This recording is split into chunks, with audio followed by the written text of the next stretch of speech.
1, check 2.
Hey guys, how's it going? I'm just loading up my browser. It's not working correctly. It said there was nobody in here. There's 34 people in here. Welcome in, guys. So we're turning hard maple.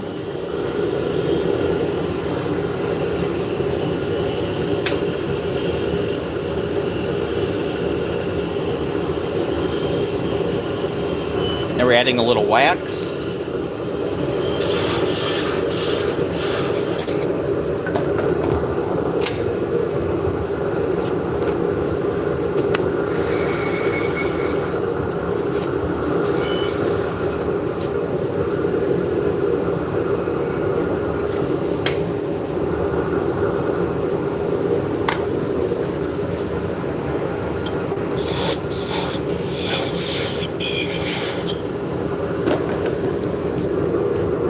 So there's an 8-inch shaft. I have arms made up.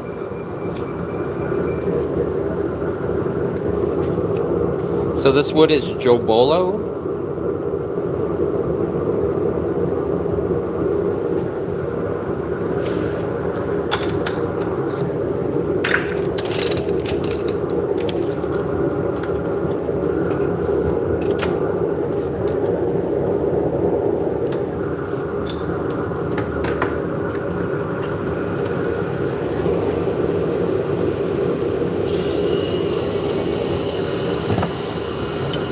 So when I ordered this doweling, it's hard maple. I ordered oversized so I could true it up. You can see there's a ton of vibration here.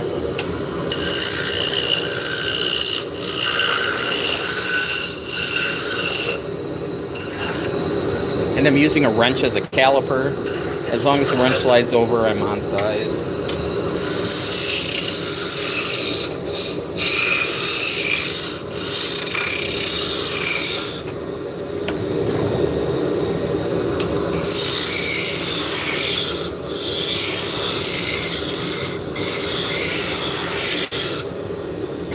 So the nice thing about using a wrench or a spanner is it doesn't change size on you. Like this style caliper, they're spring loaded, and if you touch the wood it vibrates a little bit and eventually it'll just change size on you.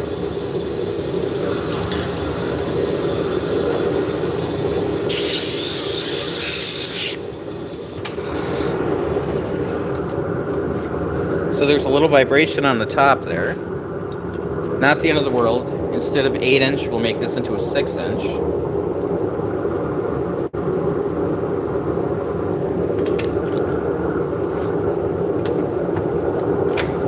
So I need to be making 6, 7, and 8-inch shafts today.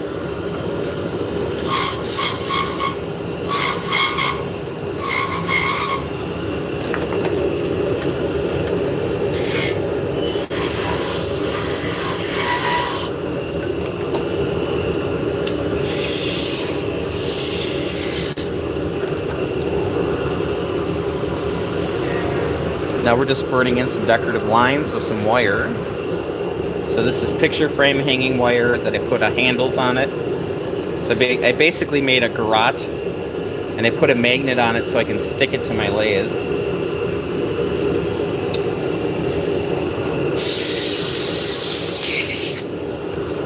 That way I don't have to look for it, I always know where it is. I do the same thing with like my mechanical pencil. That lives on my tailstock.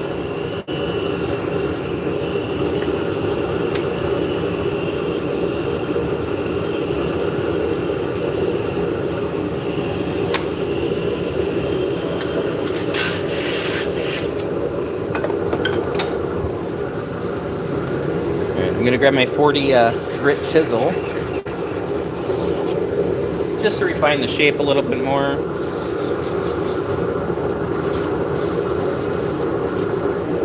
Then we'll burnish with some wood chips. Add a little bit of wax. And we'll cut it off.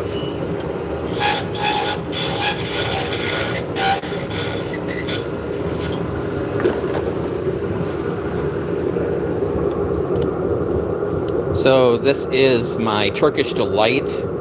It's basically my glider that I laser engrave Turkish motif on the top.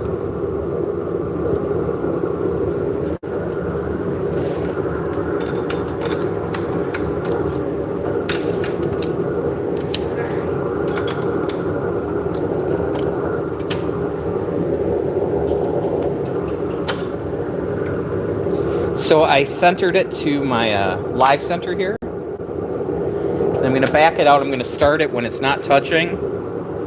Hopefully that way it will go into its center. I'm going to change the speed of the motor too, on the weight.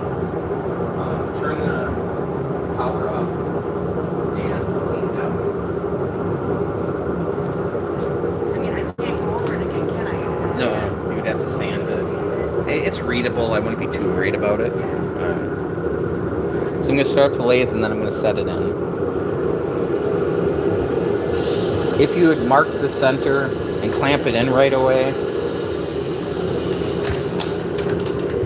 like this one, you see how bent it is? It's hard to see, but it's not straight. So if I would mark the center and then put the pin in the center, it would be in the center, but it would only be in the center of this axis right here. It wouldn't be in the center of the whole thing. Does that make sense?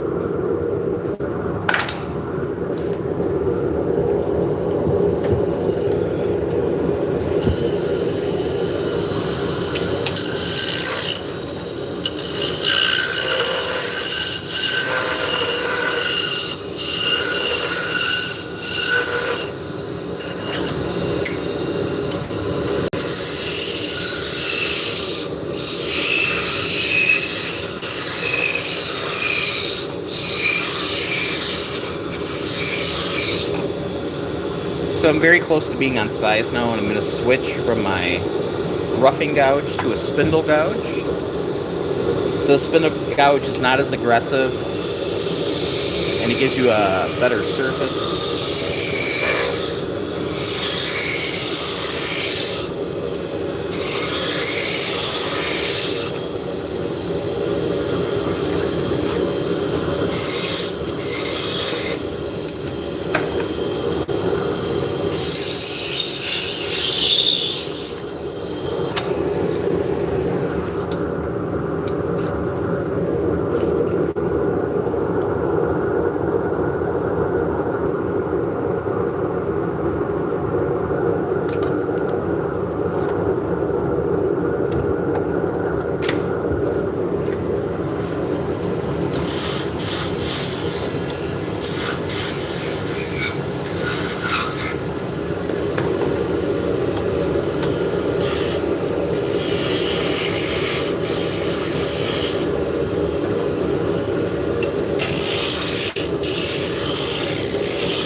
Hey Doug, how's it going? Welcome in.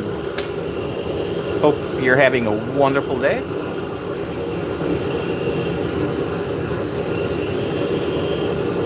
We are making shafts for Turkish drop spindles that are used to spin yarn. So this is spindle turning. So if you would be making a magic wand, it'd be the same, or a spindle for like the back of a chair, or spindles for like a banister, wooden pens, pretty much the same process.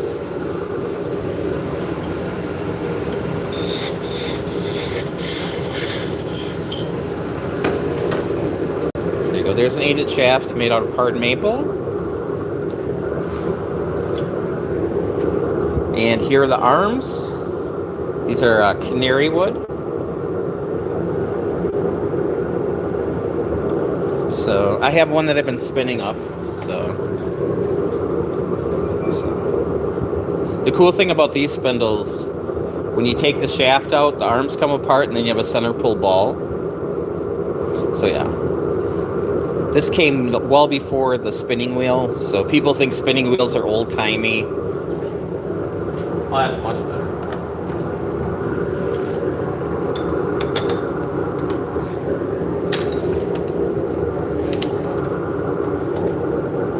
So you can see this one is not straight at all.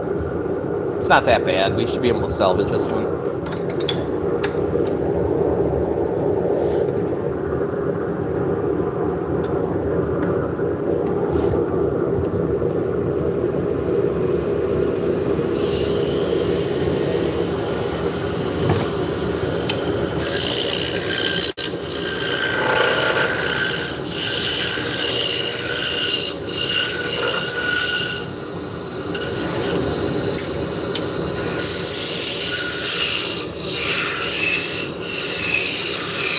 You know, I guess baseball bats would be technically spindle turning.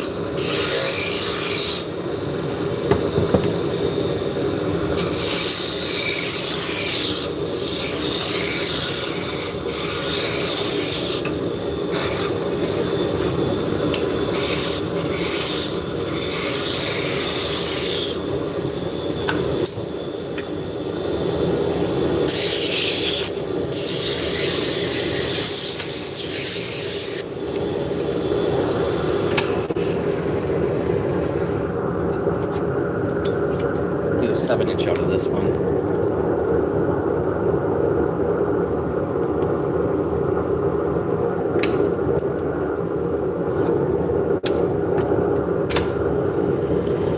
So this lathe is a midi-sized lathe. So I could turn a 12-inch diameter bowl. And the bed is 16 inches. But once you put the the chuck on here kind of shrinks it down. I can get about 13 inches out of it, which is great. It's a good size for me, and it prevents me from making baseball bats. And pool cues.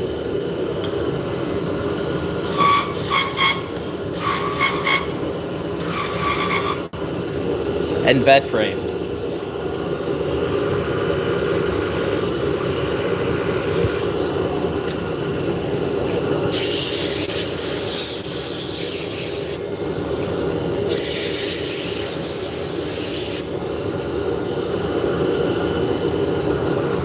Right now we're just burnishing with some wood chips.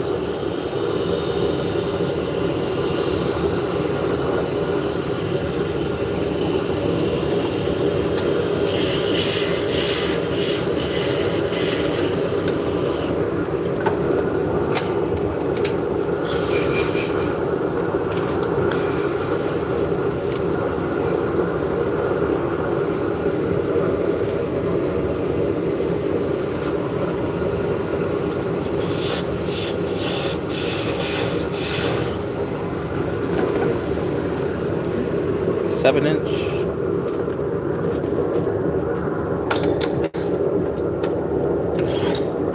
Right, I'm gonna test something really quick.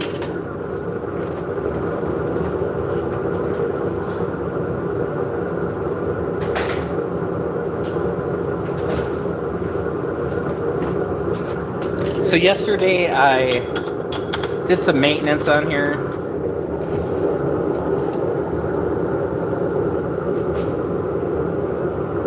Yeah, I'm gonna have to adjust my tailstock.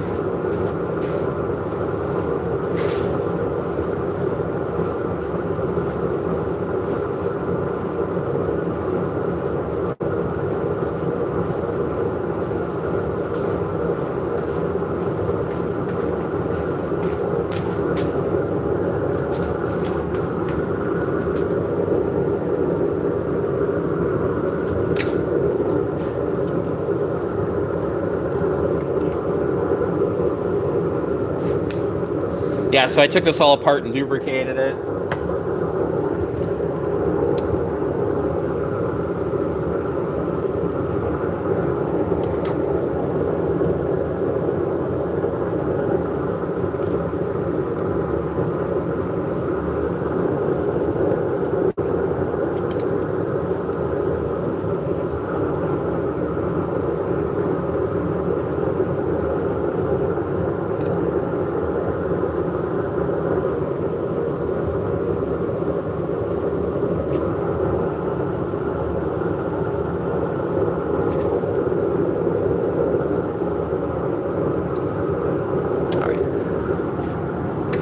Give that a try.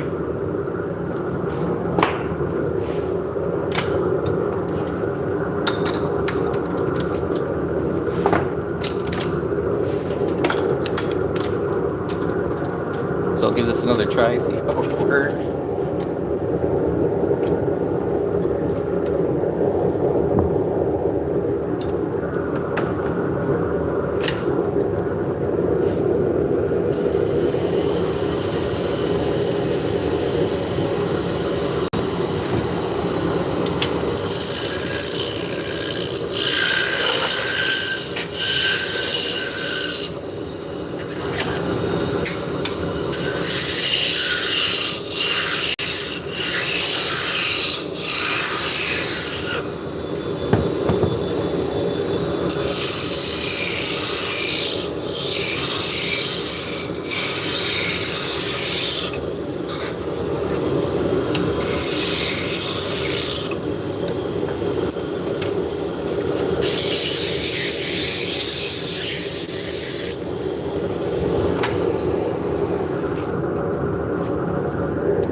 So this is a story stick. It has the dimensions on it, and I'm just transferring them over.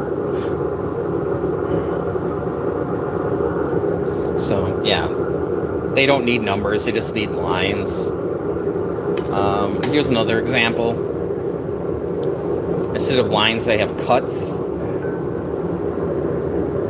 And just line it up and transfer.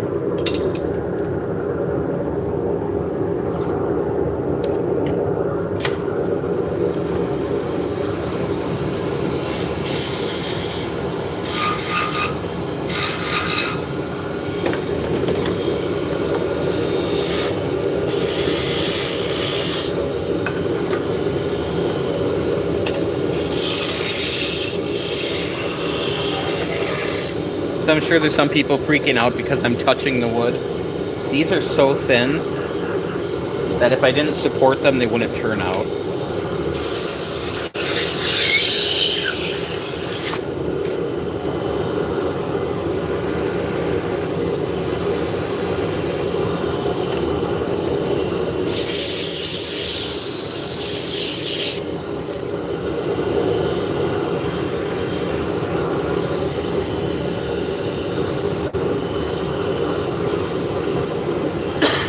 So they do make steady rests, which basically have bearings that support, but these are so small that it doesn't make sense to try to put that on. You know, if you were turning something thin that was multiple feet long, it would make sense to set it up.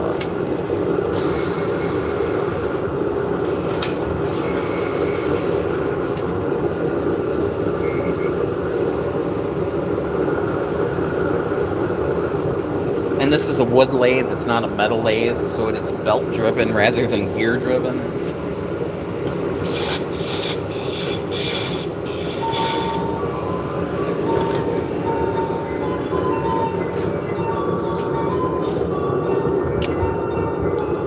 Does your workshop play Under the Sea from The Little Mermaid every time the door opens? If not, I feel bad for you.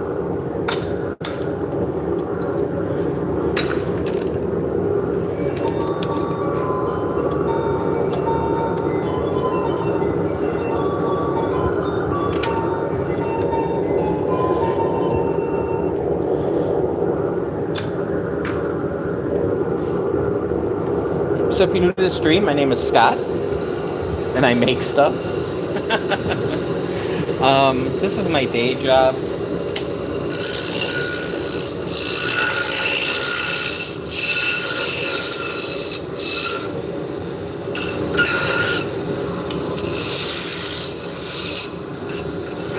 So I've been making these full time since 2013. So.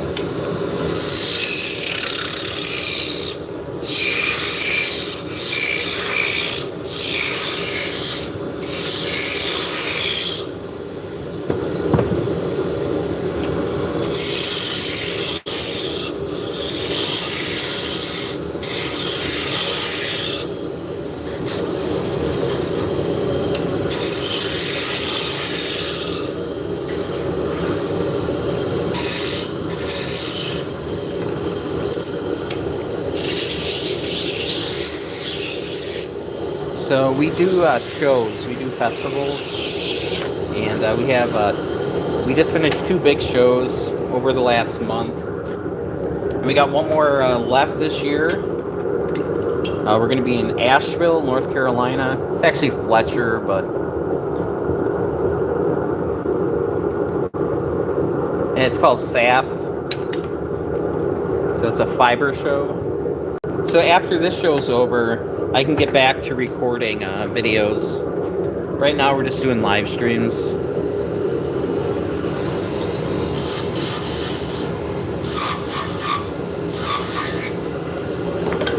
So I tend to do woodworking videos. I do a lot of scroll saw videos.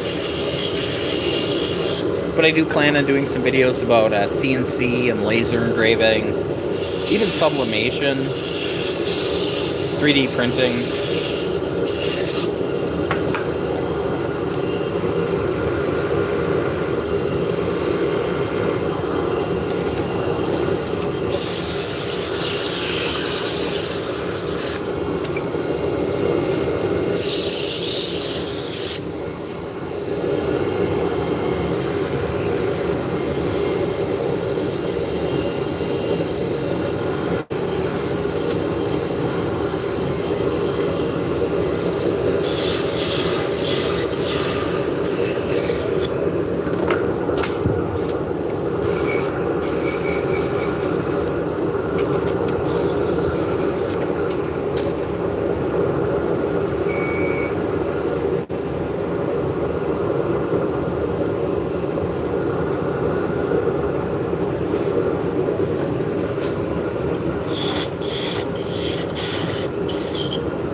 got another set of canary wood arms.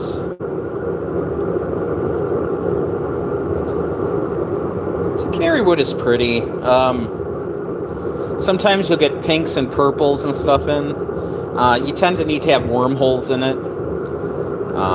So basically there's bugs living in there and it kind of stains the wood.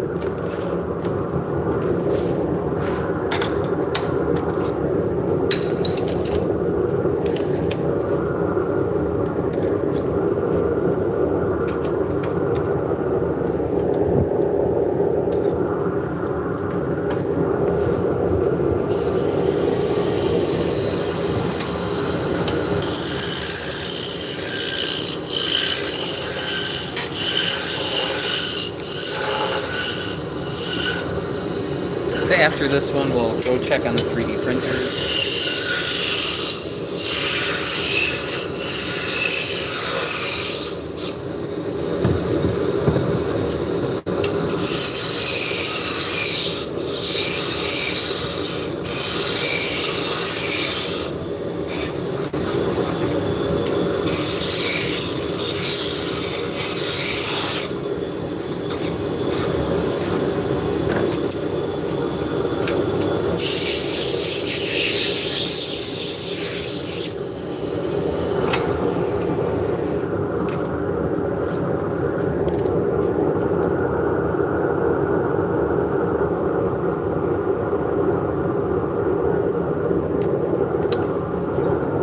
So this test whirl that I put on, also a magnet, it lives there.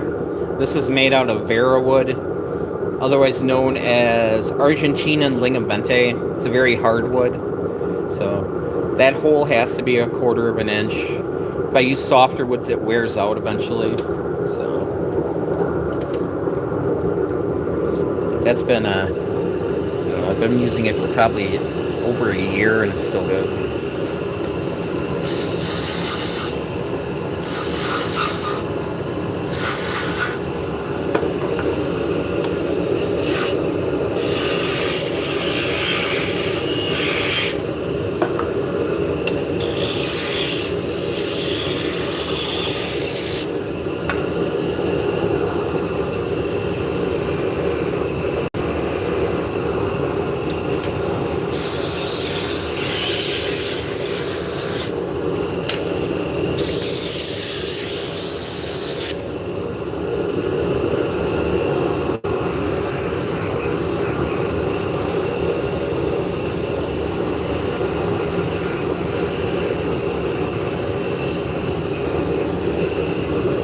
No. Oh, good.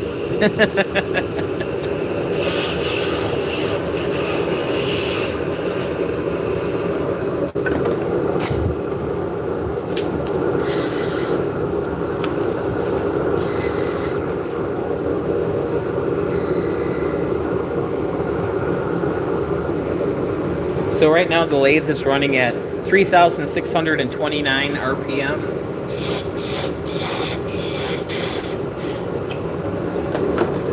The smaller you're working with, the faster you could turn your lathe up.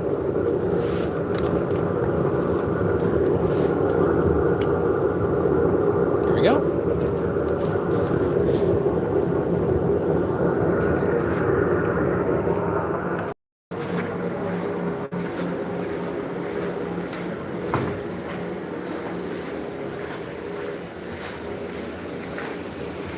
So we got some little sheep here. Gonna take a torch.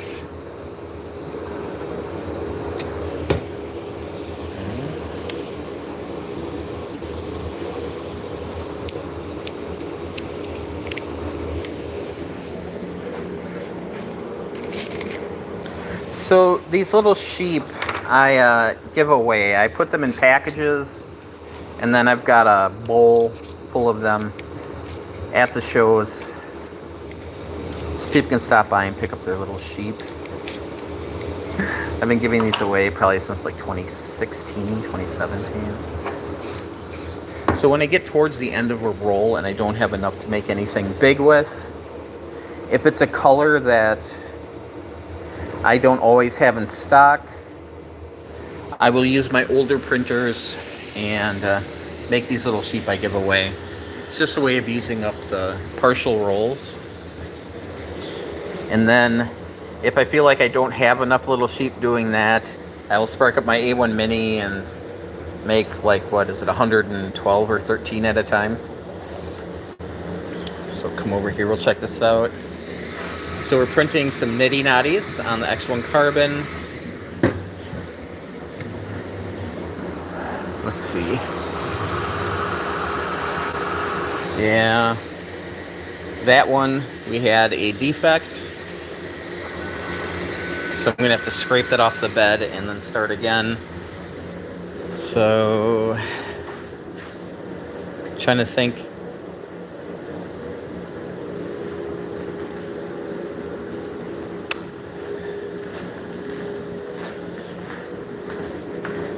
I don't think it's in. I have a holder for the cell phone. I have to look for it. So I guess you're getting a tour of the shop.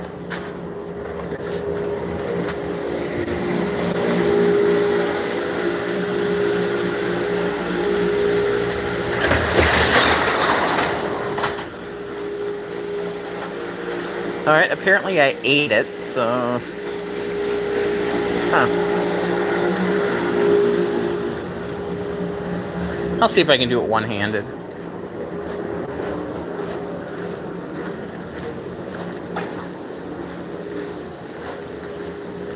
Yeah, I just don't see it.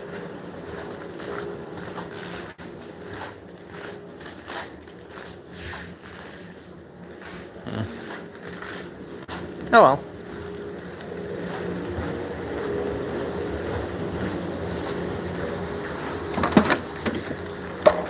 Yeah, so there was a defect. It's missing a toe.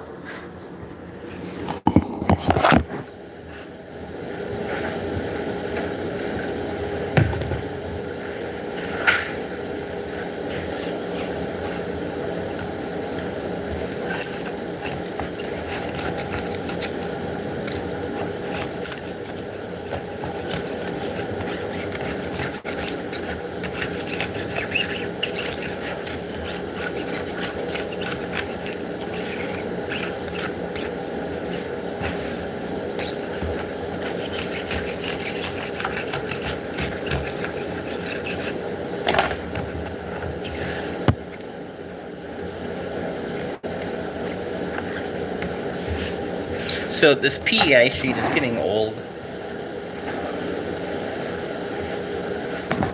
I'll put on some magical spray.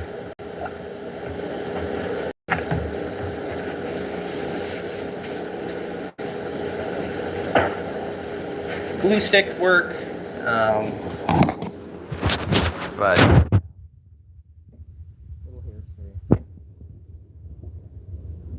does wonders. So we'll just tell it to bed level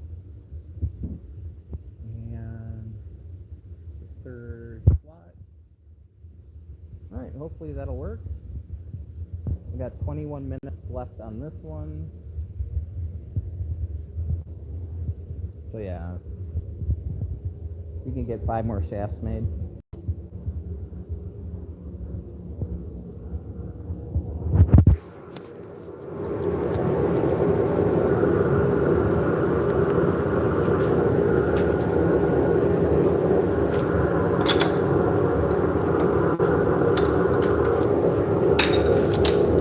So does anybody have any exciting plans for this weekend?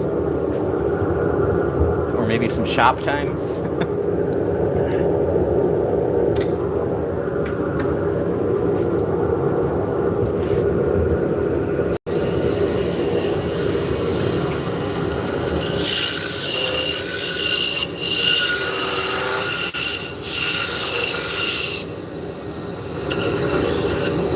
Hey 21, how's it going? Welcome in.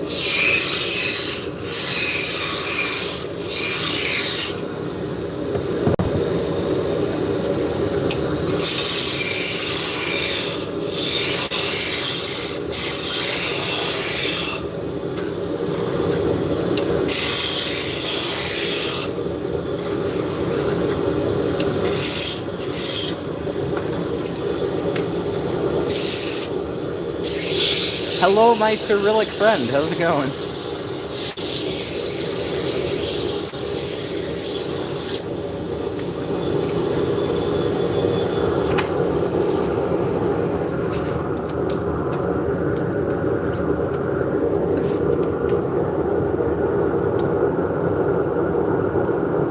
Yeah, so this morning I'm going to be working on shafts. I need to make a 37-inch for an wholesale order I got yesterday, and then probably about 20 of these and maybe 12 6-inch ones.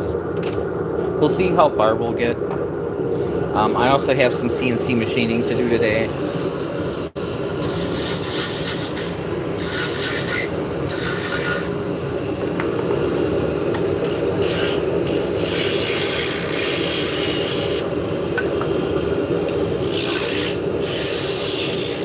And a little laser engraving if I have time.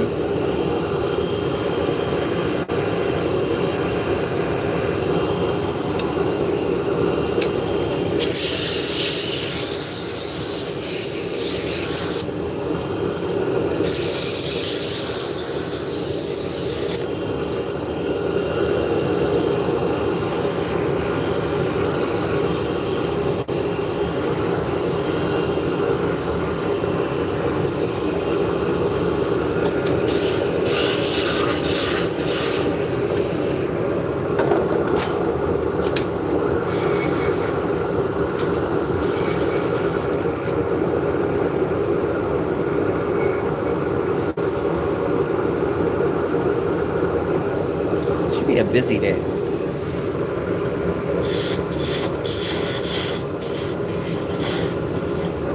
In the worst case scenarios, I'd have to come in tomorrow.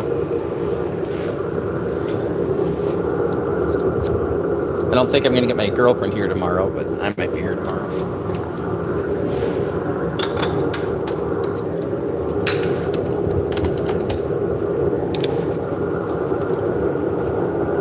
Yeah, my partner and I, we've been doing this together for a long time. It's kind of awesome.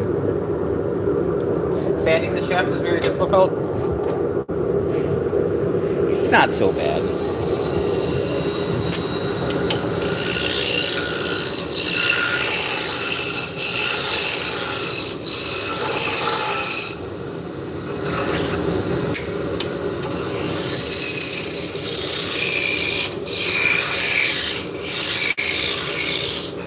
Yeah, hard maple sand's very nice.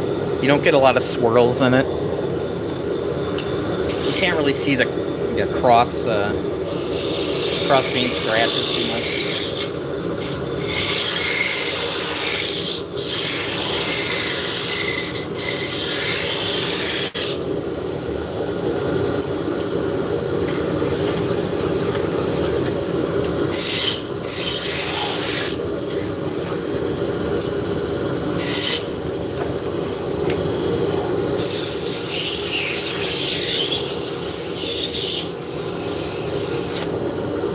So that sanding operation right there was just to sand this taper here.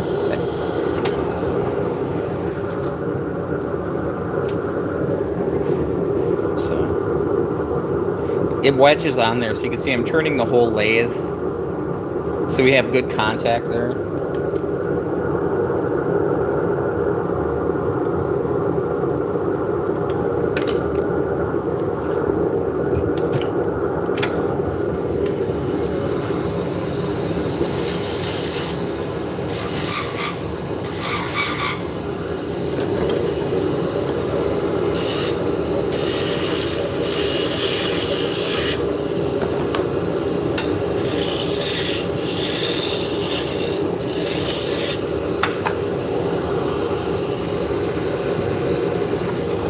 So I hope the big takeaway is when you're doing production work, having everything you need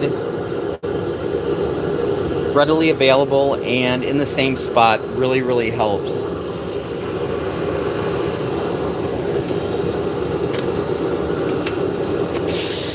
It's very frustrating when you lose your pencil or you have to stop everything and look for stuff. It's just not fun.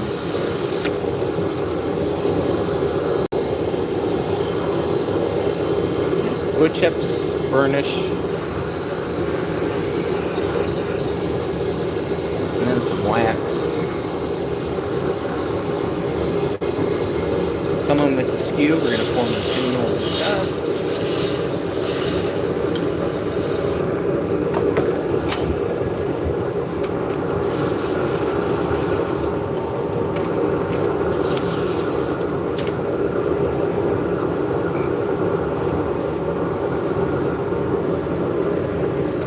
We're going to come in with our skew and cut this off at a point.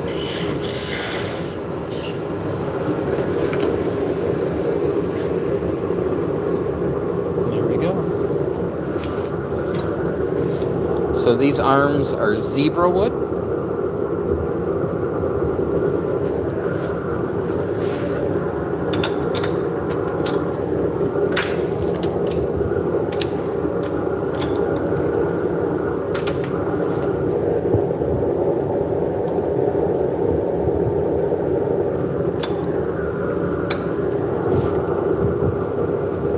Yeah, this batch of shafts are not very straight at all.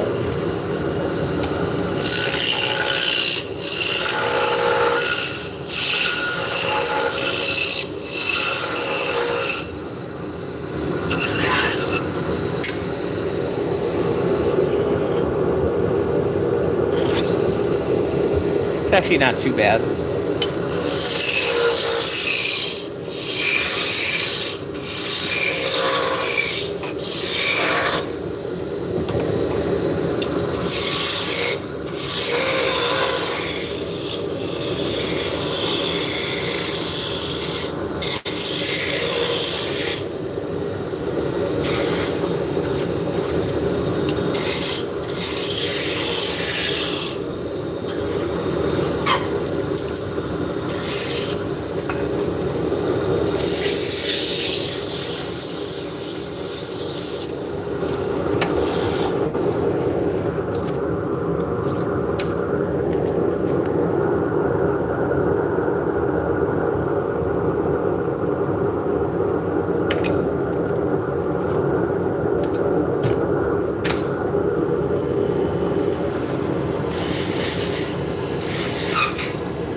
So this is a beading tool.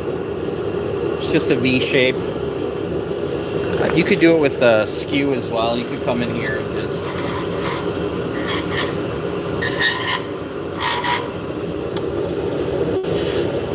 makes it a little quicker.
So when I pulled it apart, when the little piece of wood stuck to the live center here, well, it just knocked off.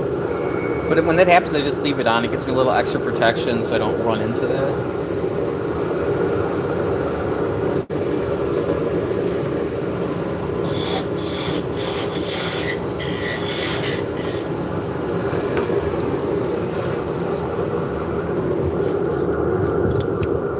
You guys can do me a favor, and if you're watching on your phone, just give a couple double clicks. If you're on a web browser, if you click the heart button, that would help get more people in here. I'm much more entertaining when there's more than 18 people in the room.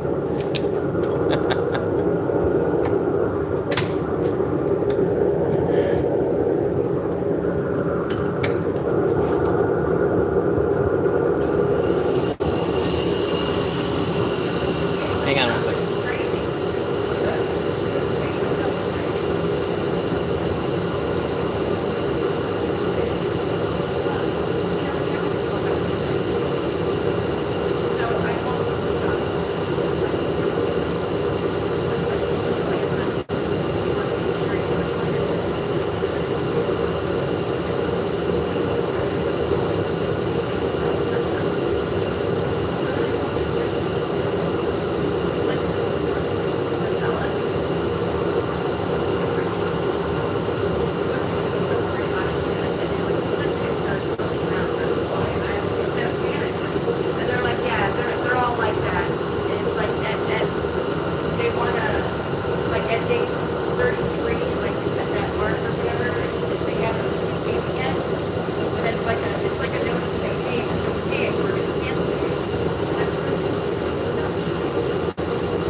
second.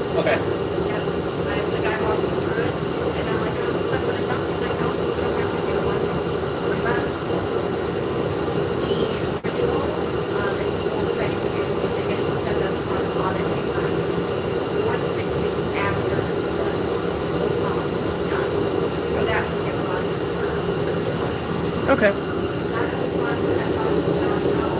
All right. Cool. All right. Thank you. All right.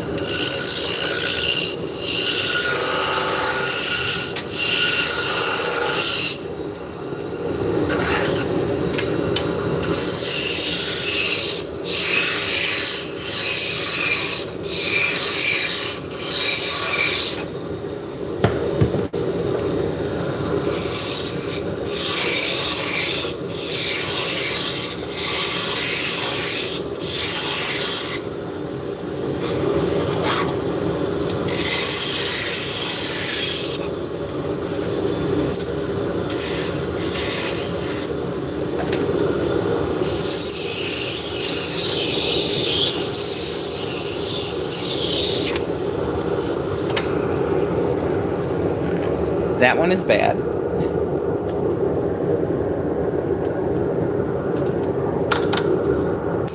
That's the thing with working with wood. It's a natural material. There's a lot of internal stresses in wood. So it doesn't matter if you do everything right. They're not all going to turn out.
So you can see I'm just throwing the wood chips in the exhaust here.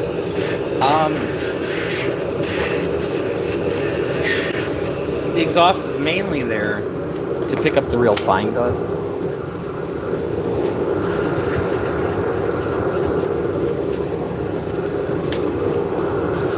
The big wood chips themselves, I'm not going to breathe those in.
So I do have marks on my tool rest, which tells me where things happen. So I don't have to match these up.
If you guys have any questions, let me know.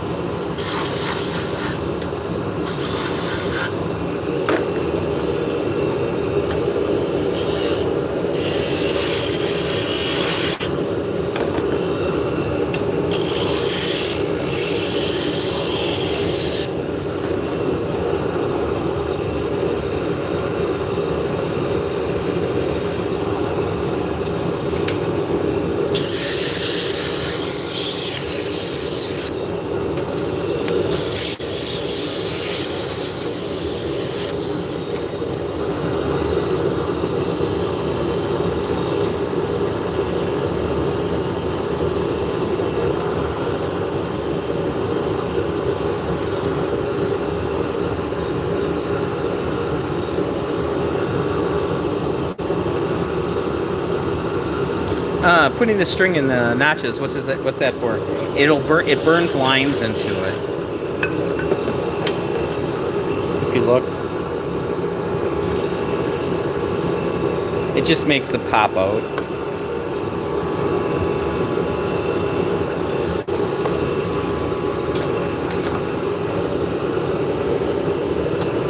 Nope, it's actually a piece of wire. It's a picture frame hanging wire. A lot of people use guitar strings. I just have a ton of picture frame hanging wires. So.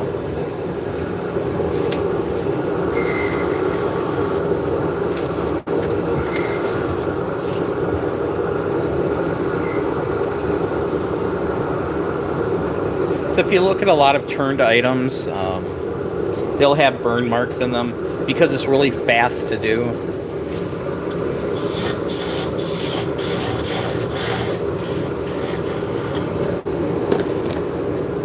Just kind of adds definition.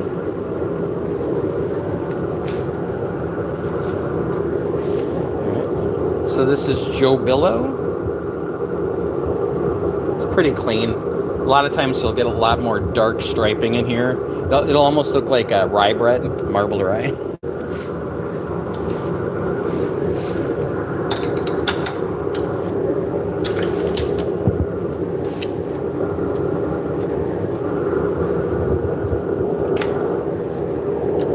So I'm going to center it, but I'm not going to put my live center in.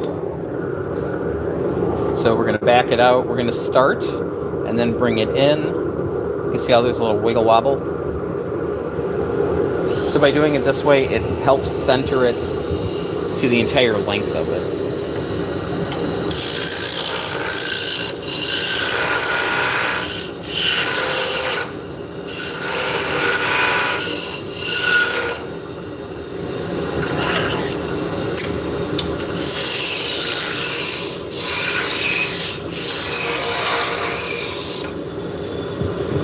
We'll back it out.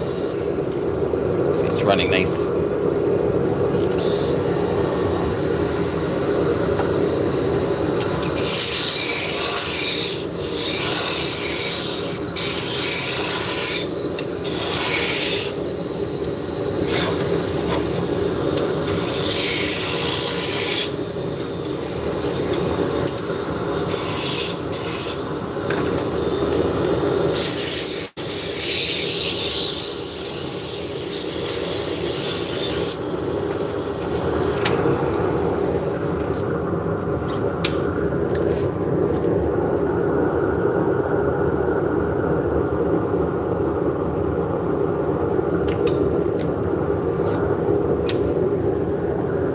Yep, so I took some picture frame hanging wire, and I took 2 strands off it, and then I plied them together. So I took an electric drill, and then just spun them together to make the thickness that I want.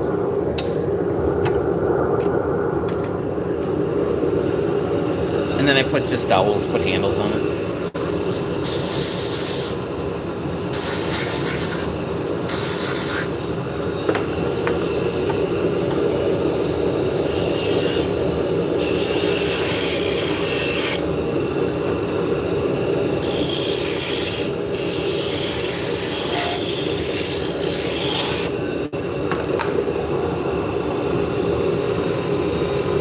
So when you're burning these lines in, you want the lathe spinning pretty quick, otherwise it's going to take forever.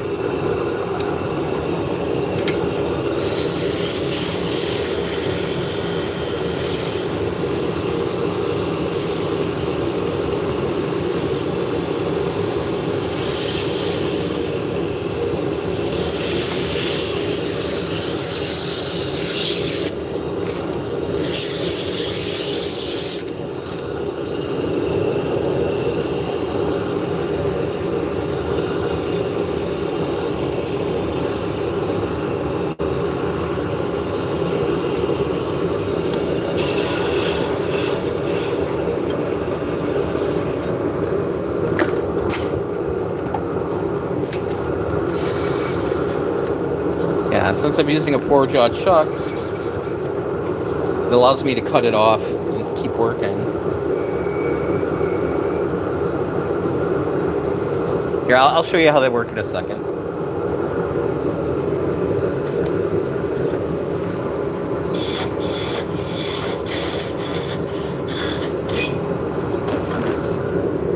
There we go.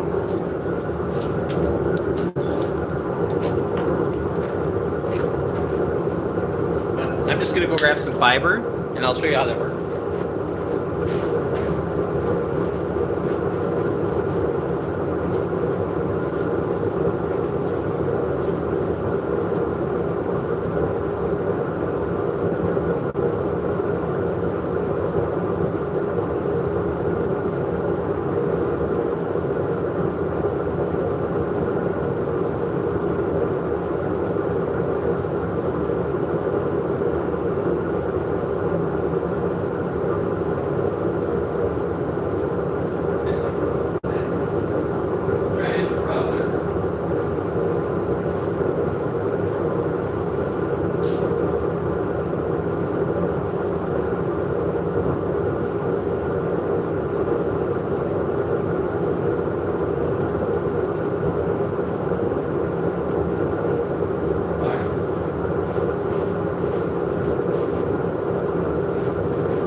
So we'll just take this one. So this is top. You can call it roving if you want to. So a sheep got a haircut, then they processed it into this. So I'm just going to spin a leader, and then we'll hook it up to the spindle. What do they typically sell for? My price range is typically between $20 and like $50, depending on what they are, what the woods are. If people want ebony, they're going to be quite a bit more. So with my hands, I'm drafting. I'm defining the thickness and how much twist is going into this. So spindles came before spinning wheels. So we spun that length, now we're going to store it on the spindle.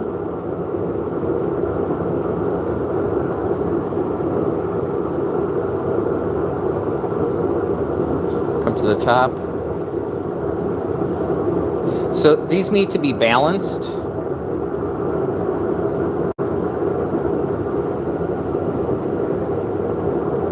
If they're not balanced, they're not going to work as nicely.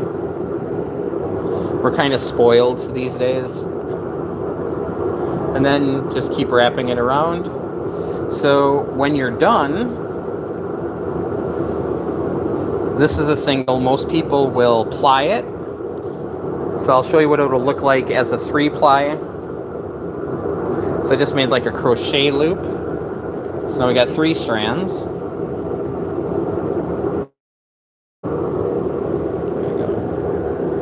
So you wash that to wet set it, and then you have yarn for knitting, crocheting, weaving, macrame, whatever you want to do with it.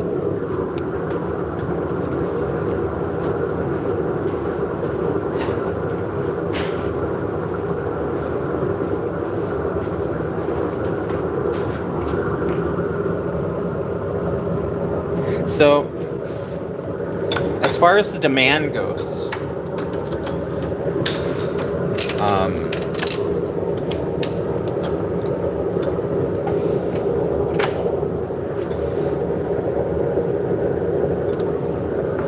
people are willing to spend a little bit more for a known maker. I've been doing this full time since 2013, so I sell a lot of them. But if you don't have a reputation, a lot of people are not going to buy them from you.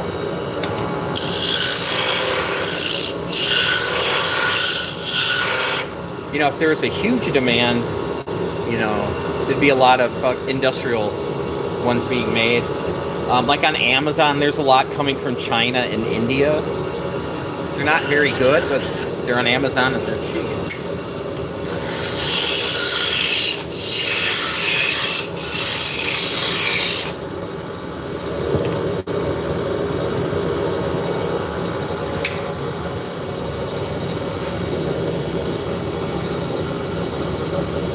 So, give me a second here.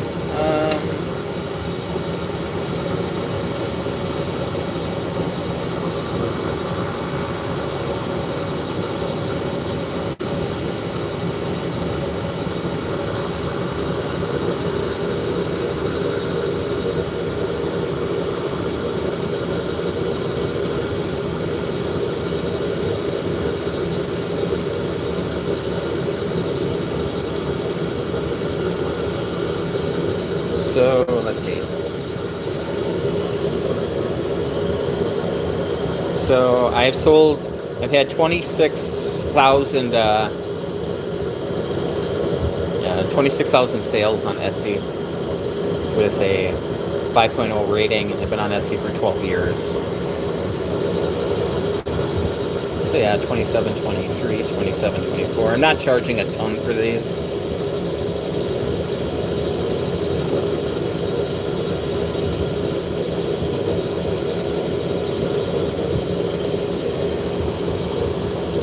So I could probably double my prices if I needed to, but I want to keep the prices pretty low.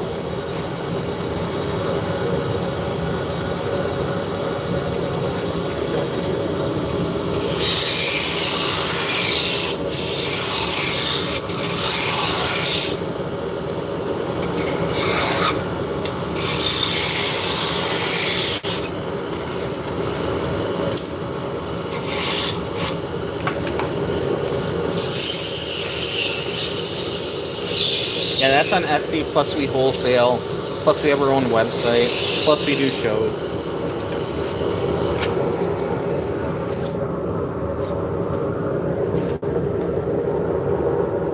Gonna do a 7-inch.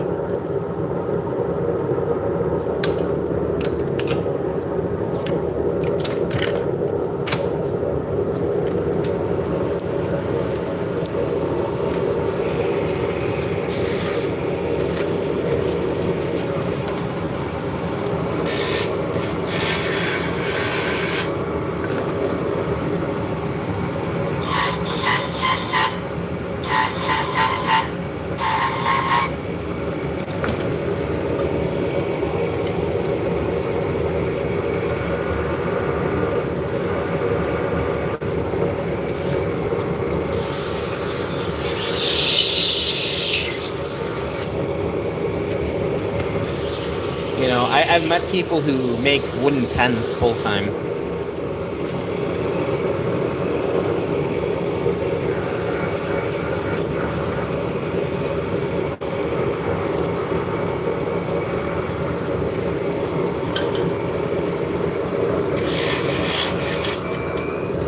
You know, it's about finding your niche.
So if you would look at other sellers, you know, for a typical Turkish spindle, there's some people on Etsy that charge $12, and there's some people on Etsy that charge $100.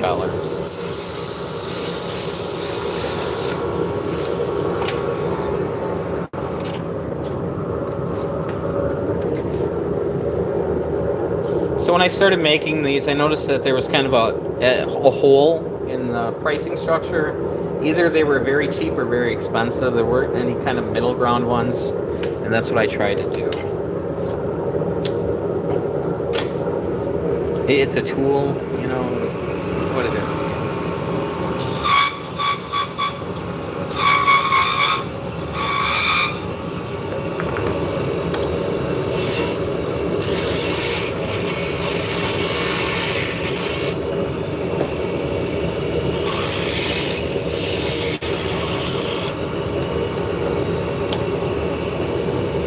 What's the difference between the price ranges? The maker, basically.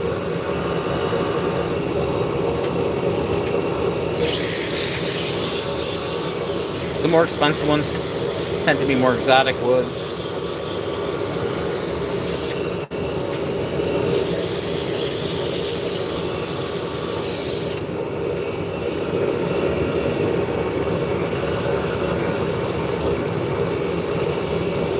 But that being said, you know, like I said, I do festivals and stuff, and I find people who are making spindles that are gorgeous, but they're not balanced.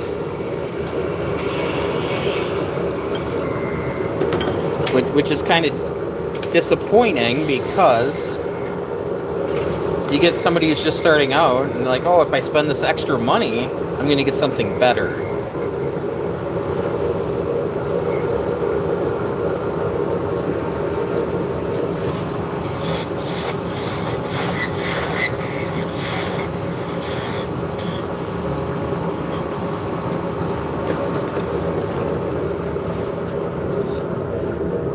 You know, the big thing with spindles are they have to be balanced. The dimensions matter, the size matters.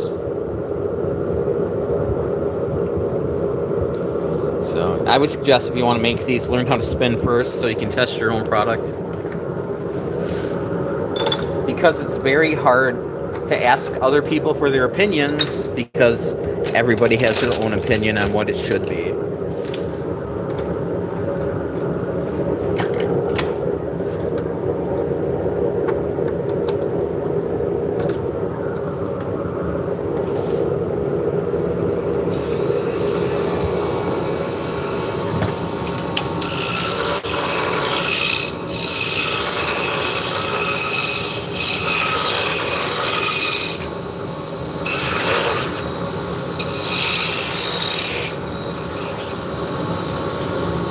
So, yeah, as far as the size matters go, the smaller the spindle, the thinner the yarn.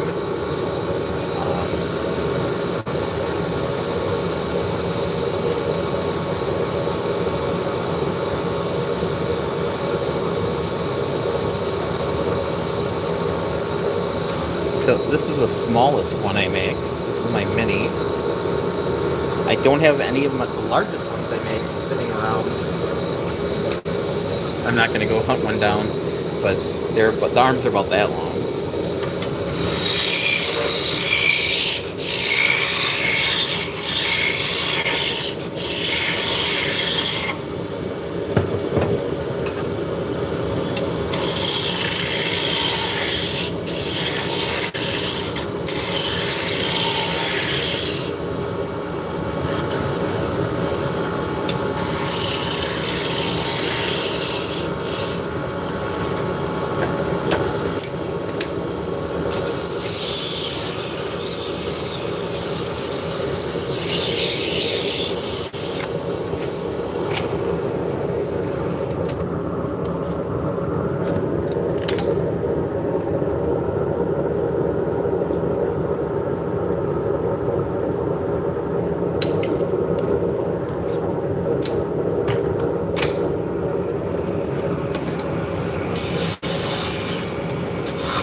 This is Brazilian cherry.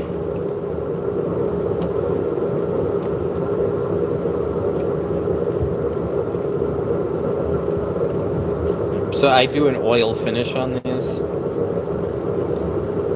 So this color will deepen up a little bit. Just gorgeous.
Now, I could just take this wrench and go like that, and then I could define with the story stick, but I like shutting it off because I'm able to back up the tailstock and see what the shaft is doing. So if the shaft is bent and there's a lot of wobble, I can stop there. If I'd make the whole thing and then test it and it's all wobbly, I would just went through a bunch of extra steps. That one's good. Yeah.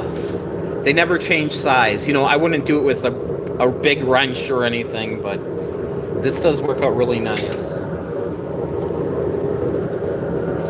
I mean, I use these for other things, but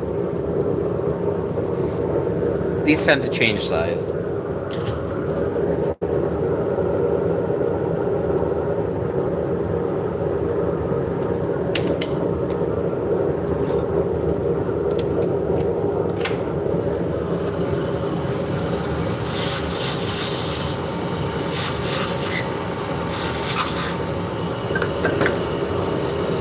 If it's kind of a wacky, bizarre size, I'll take a aluminum and make it the correct size, put a handle on it. This was just scrap. It already was this shape. So my girlfriend told me that I just made a giraffe. So I cut out a slot, and then I just tacked it together. It's not pretty, but it works.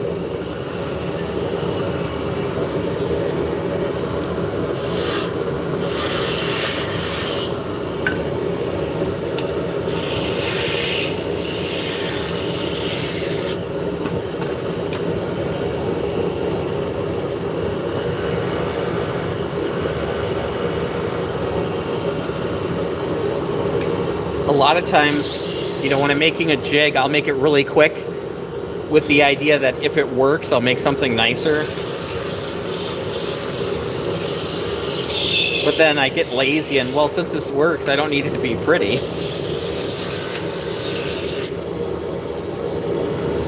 It's like the cobbler's children have no shoes,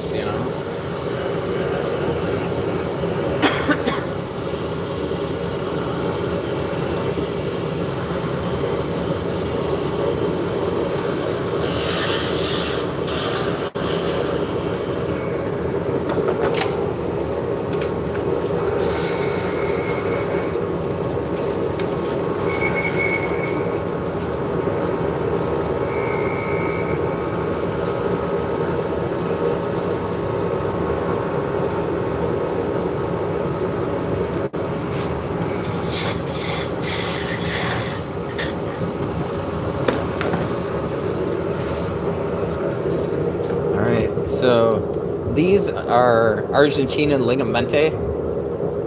Got a very green tone to them. So I just call it Vera wood. It's just easier.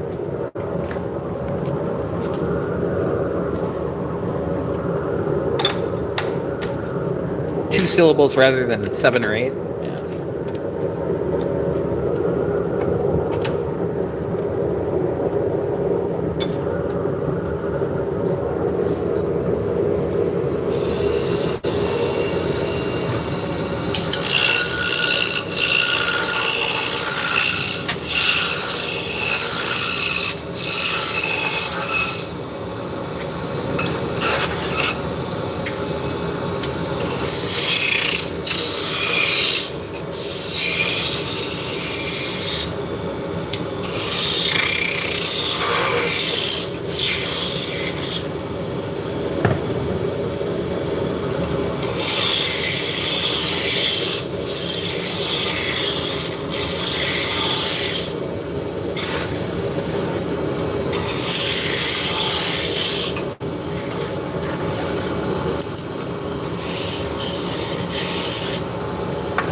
After this one, we'll run over and check the 3D printers.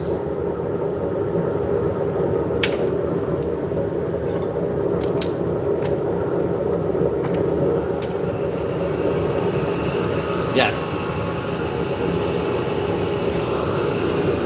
It is 3,629. That's the math for this. Since these are so... Whoa.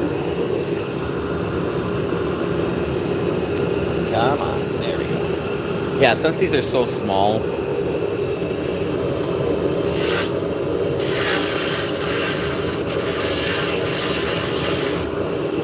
you can get away with running it quick.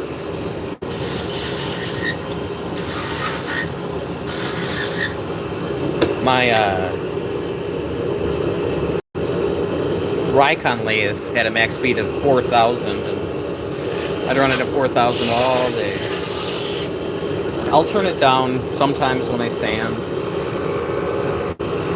if I want to save the sandpaper.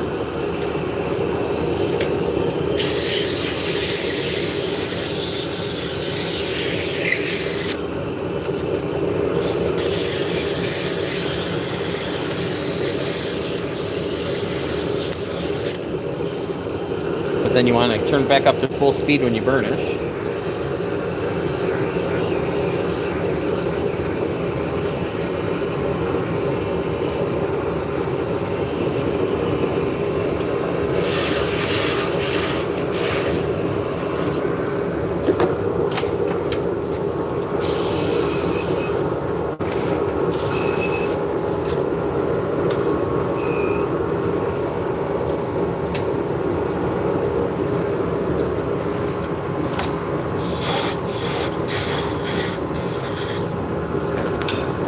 Alright, that's a 7-inch.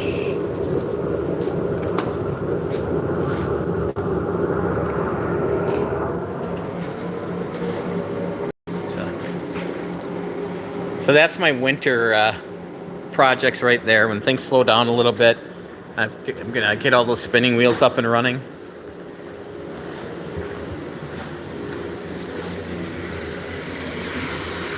Alright, that's printing fine.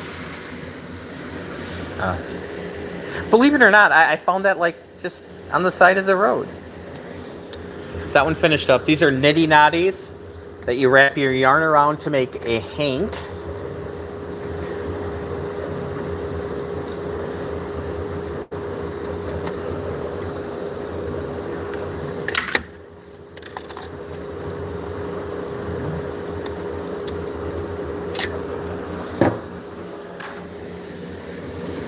So we're just going to print again.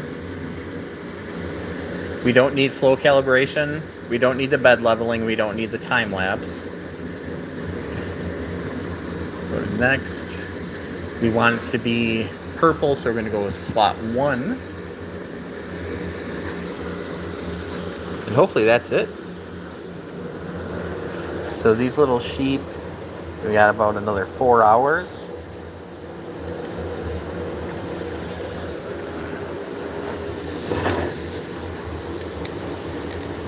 We got 2 more over here yet to print. We'll just take those off.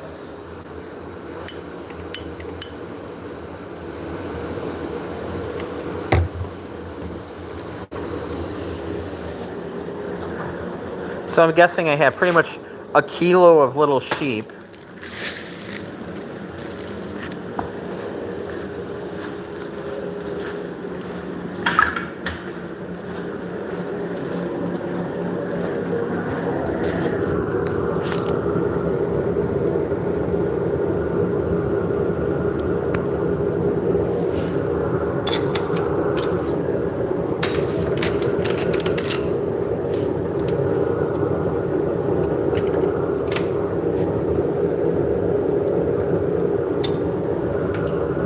So the nice thing about our last show of this year,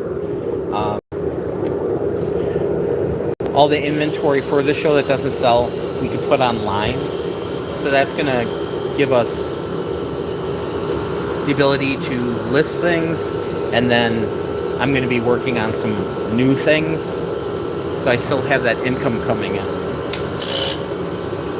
If that makes sense.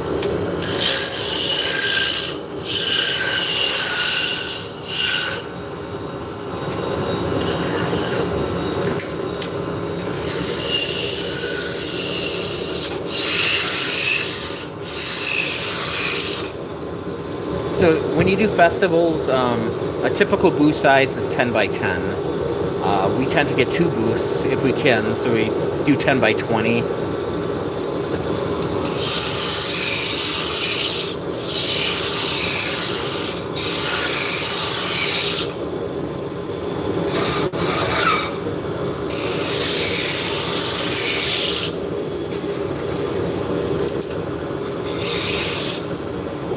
So we're to the point where the only show that we do every year with one booth is Wisconsin Sheep and Wool. And yesterday they just let us know that we can move spaces and have two booths. So we're going to be in a different location for the first time in, 7 years, 8 years, whatever it has been. But we're across from where we used to be, so if people are looking for us, they should be able to find us. I'm excited. It's one of our most profitable shows, and it's like an hour away. And we got a bunch of friends there, and we camp. They allow camping on the fairgrounds. So we get to hang out with our fiber friends for a couple days.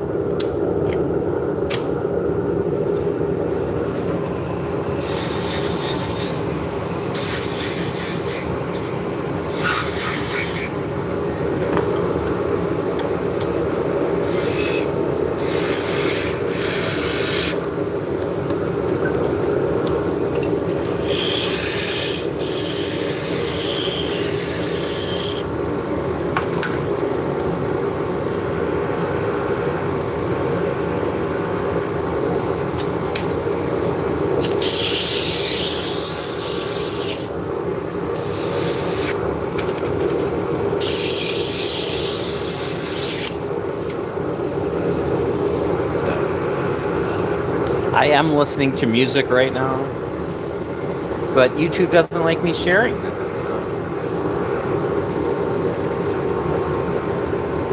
So I use, so these are wireless Bluetooth hearing protection, and it's nice,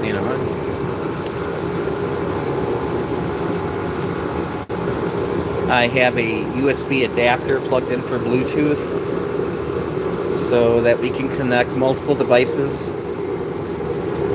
So my girlfriend and I can both put on our headsets and not bother people with music.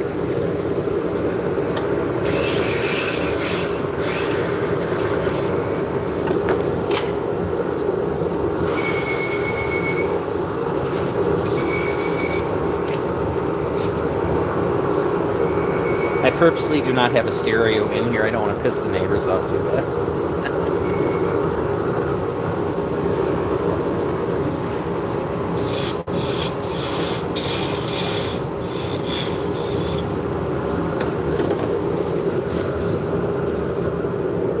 Barrowwood.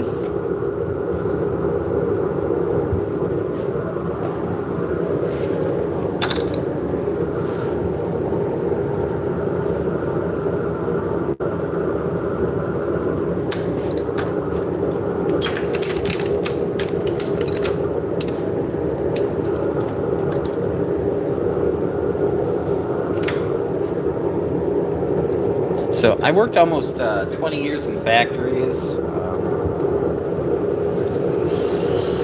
I've seen some stuff, so no rings. My watch has a silicone band, which will tear away. But this is belt driven, so it's not too much of a concern. I got my earplugs in, and I'm wearing safety glasses. If I'm making something bigger, I'll grab the shield.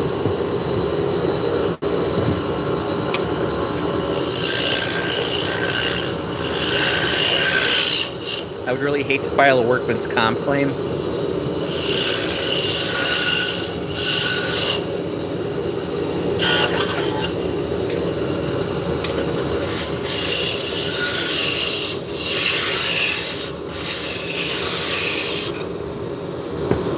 Because a workman's comp is like a pool of money. So as a business owner, you have to pay into this pool. But if you don't use it, you get some of it back.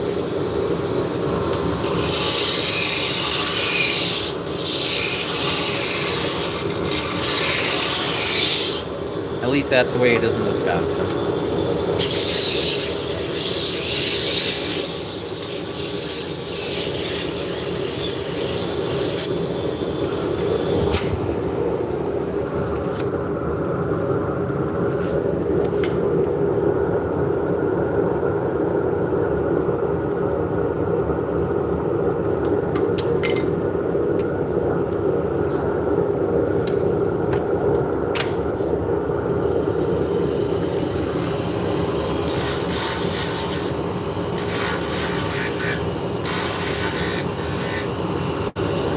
I kind of lucked out because my girlfriend has a degree in accounting.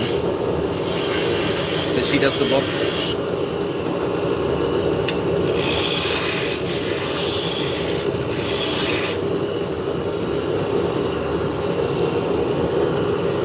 She also has a degree in forensics with a minor in chemistry.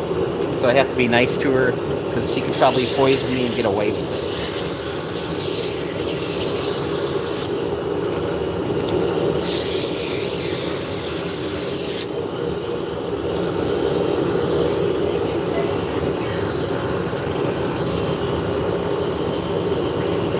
Hang on a second. What's that? Okay, she's forgotten everything, so I may live. They're gonna find trilobal fibers and succinylcholine. What is it? Succinylcholine? Yeah. Huh? Well, you got a degree in chemistry, yeah, you could probably fabricate it. Talk to the doctor first. Maybe you could talk to my brother. He's a chemical engineer. Maybe he could help.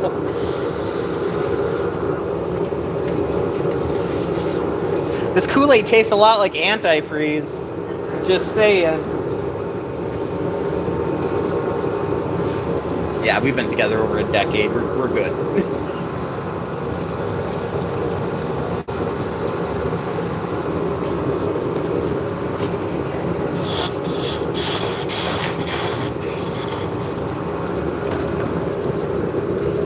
Yeah, and if she killed me, then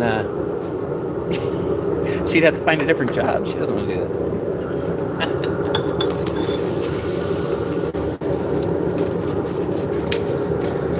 So yeah, my sandpaper just went up the exhaust.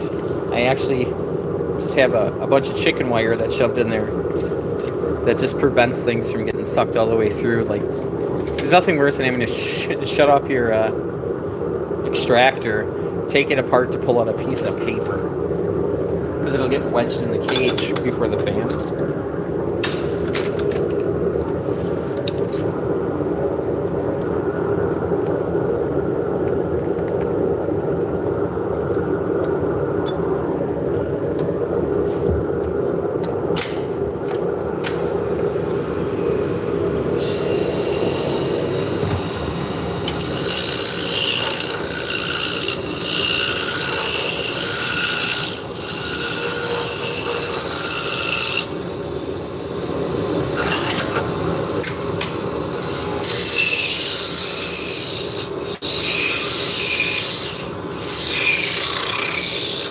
I know you really can't see, but when I'm holding the tool and I am rocking back and forth with my whole body, I'm not moving my arms back and forth.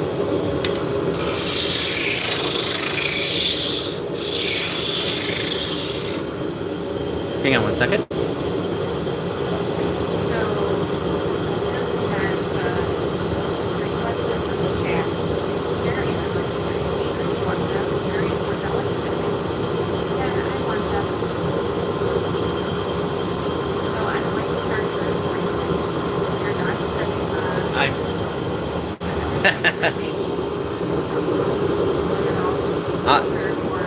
I can make them cherry. I'm not going to make... And I told her, I'm like, they're a lot more delicate, and I told her she can't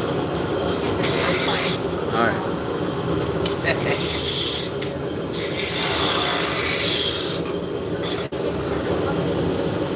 We'll just take those hooks off those.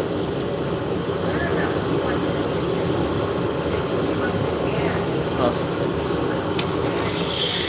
That's fine. We'll figure it out when I'm not live streaming. One of each size. The 2.5 and 3 1/4. Alright.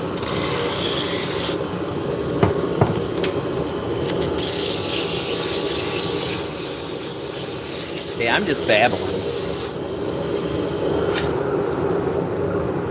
Okay, a little vibration on top there. We're going to make this one into a 6-inch rather than an 8.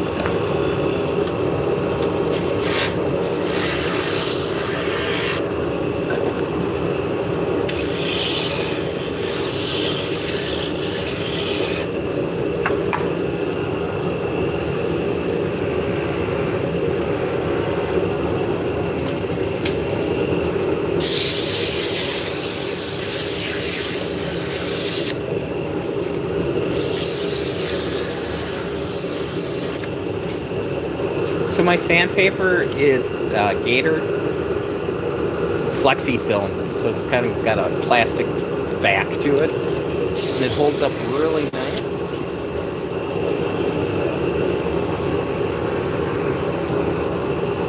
I used to use 3M used to make sandblaster paper that was like almost like rubber on the back. It was amazing on the lathe. They discontinued that 7-8 years ago. It's been a while. You know, I used to cloth back stuff as well, but for this stuff just seems to be the best for me.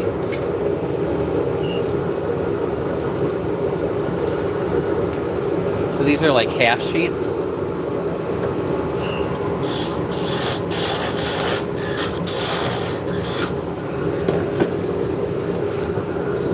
So I know this is going to sound kind of dumb, but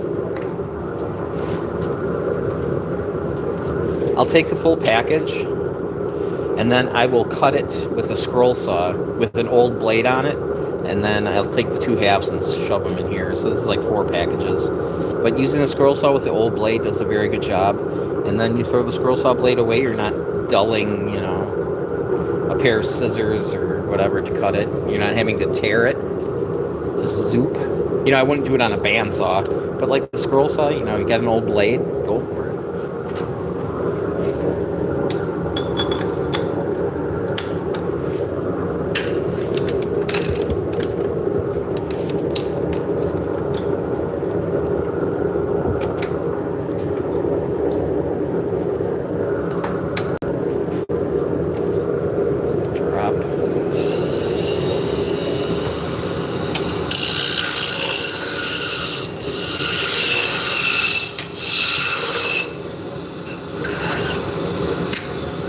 So the end of the tool here is actually resting against my hip, and I'm just supporting it with my right hand.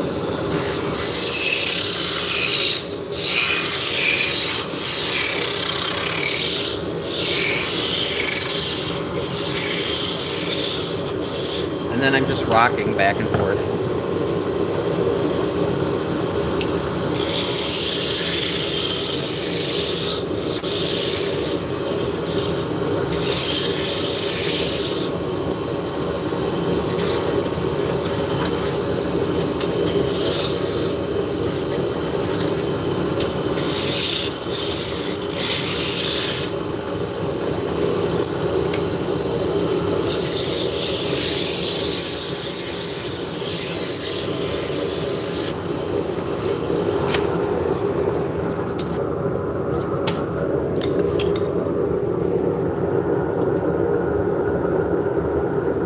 Yeah, let's make this a 7-inch.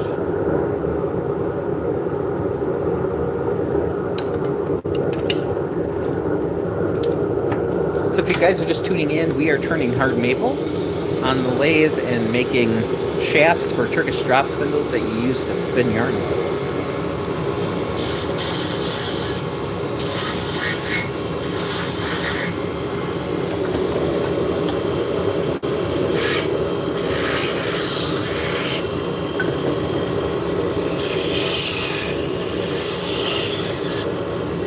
The next one I'll walk through what we're doing.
Right? A little standard. L-I-L? L-I-L. No, it's little. It's little Debbie, not Lil Debbie. Yeah, you can go a little standard. L-I-L? Are you going to put an apostrophe in there? Yes. Little standard. That's funny. I like it. I like it a lot. I like it a lot. Governor. Alright, I'm just gonna grab a drink.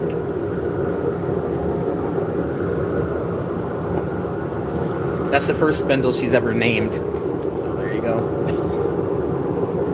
Alright, give me earplugs in. Alright, so we're starting out with a blank here. This is the hard maple dowel. So when I order these, I order them oversized so I can true them up. Because these are just getting, fed into a machine. So they're not going to be perfectly straight. So I'm going to take my roughing gouge. My spindle roughing gouge. And we're going to come and just take it down the side.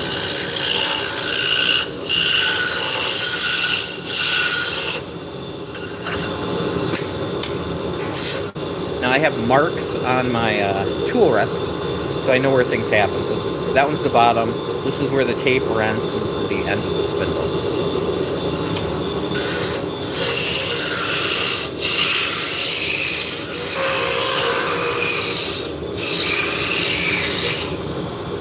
Alright, so we're getting close to being on size, so we're going to swap out the roughing gouge for a spindle gouge. You see how that's not as bent, it's more open? It's not as aggressive, it'll take off less material, but you have more control. It gives a nicer finish.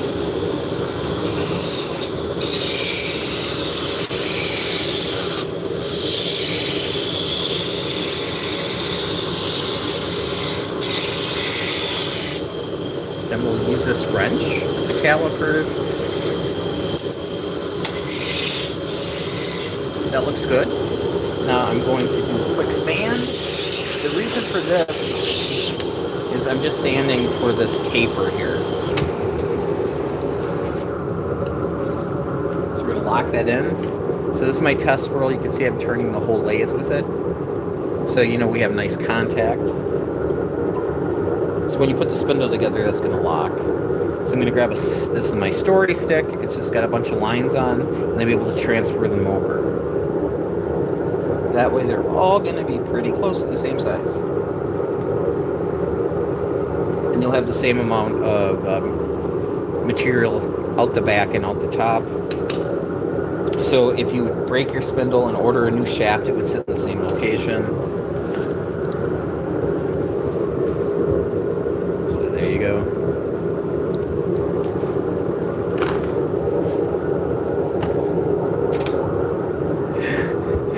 If you say so, Funky. Alright, so this is a beading tool. It's basically just a V shape. So I'm going to support the wood with my hand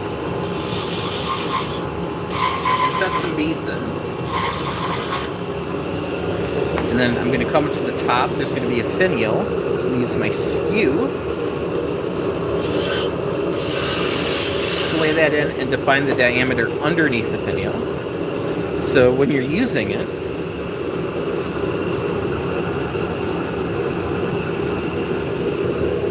so when you come up, you put a half inch in, and it'll sit there, and that finial will keep it from popping off the top. And then when you're done spinning, you just pop it off. So it's a really quick way of securing.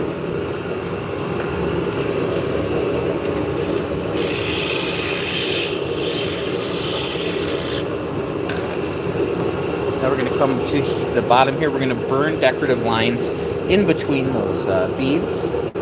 This is just picture framing wire that I took 2 strands off and then just plied it together with a drill to give me the thickness I wanted. So this is going to burn out, and then I just have extra pieces.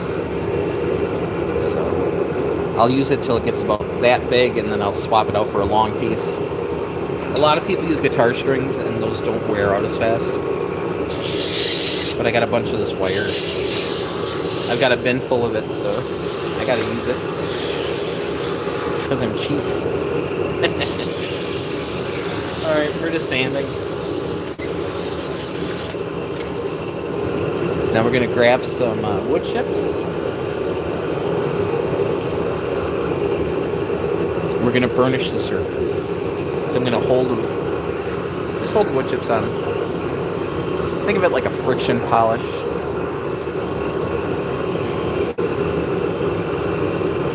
Then we'll take some wax.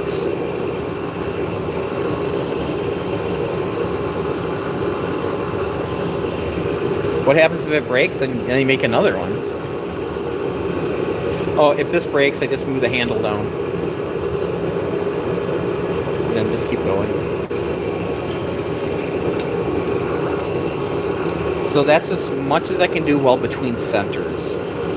So I'm clamped it on this side with the chuck. And then this side has a live center, so there's a pin sticking in the wood that's spinning. They also make dead centers that you use mainly for metal work. We have to lubricate it. Live center, since it's clamped in the back there, I'm going to be able to cut off the top.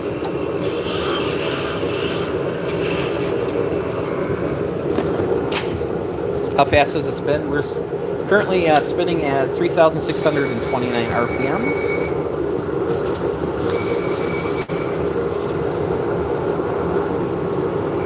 Going through that same process, sanding, burnishing, wax. So it's basically done. We're just going to cut it off on the bottom. So I'm going to grab my skew. Hey, Jose, how's it going?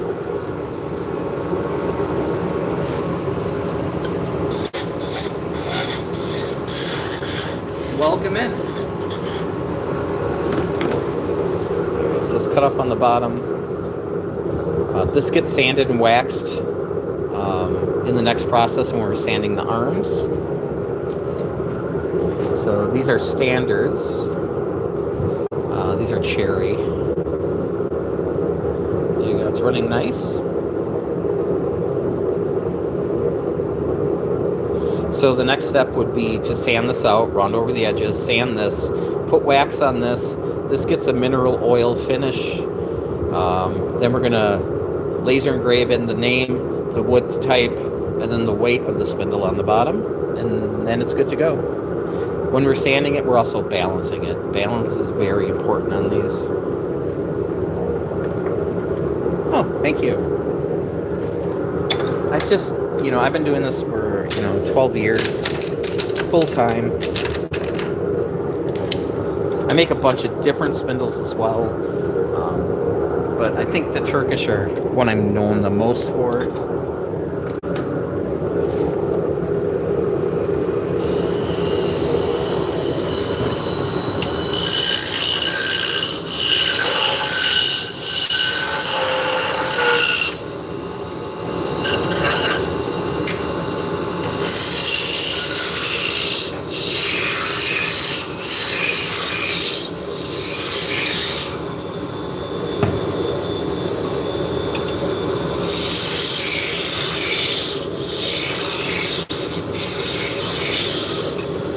So most of the stuff I make to sell is fiber art oriented.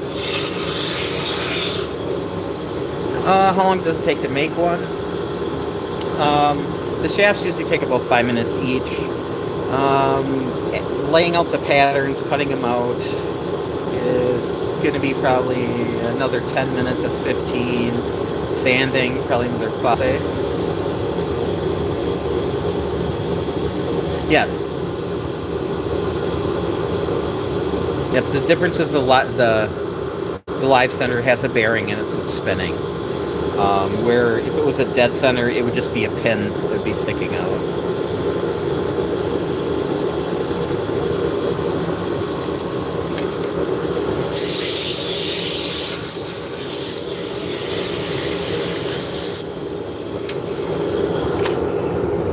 You don't see dead centers in woodworking. It's more of a metal lathe thing. Unless you have a very old lathe.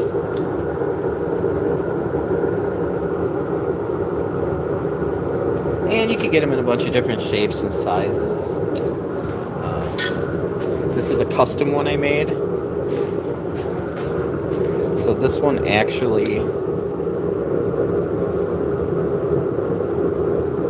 will sit inside of it to hold it.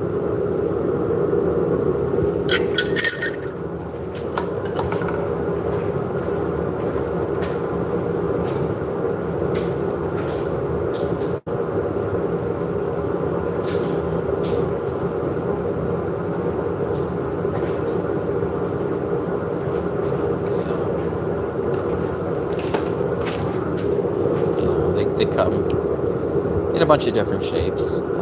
This one here used to have like a ring around it that eventually got torn off. But yeah, these are all live centers, so you can see there's a bearing in them.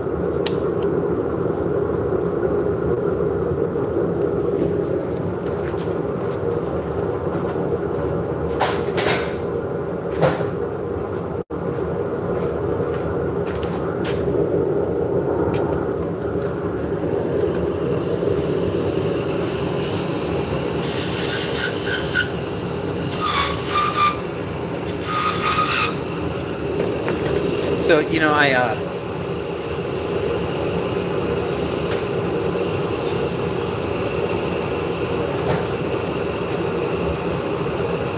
so this is a number 2 Morse taper, so you can plug things in. You know, this Jacob chuck here, you can put a drill bit in and then drill in. So, you know, this is dead, it's not spinning, so it'll hold the drill bit.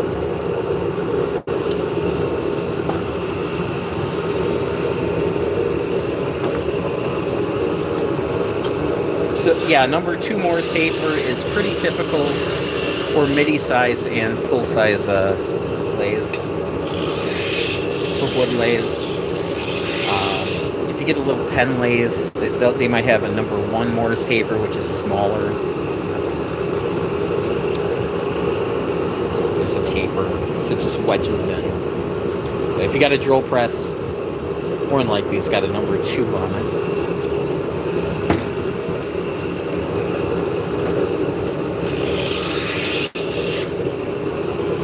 And then when you start getting into larger metal lathes, then they'll start getting bigger and bigger.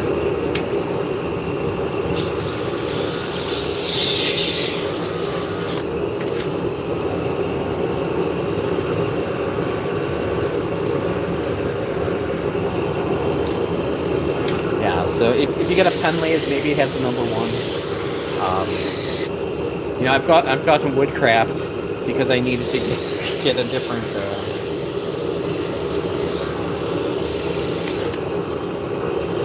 Live center. Like, I need a number 1. They're like, are you sure? Like, yeah. Because most lathes have a number 2. I'm like, yeah, I got a little pen lathe.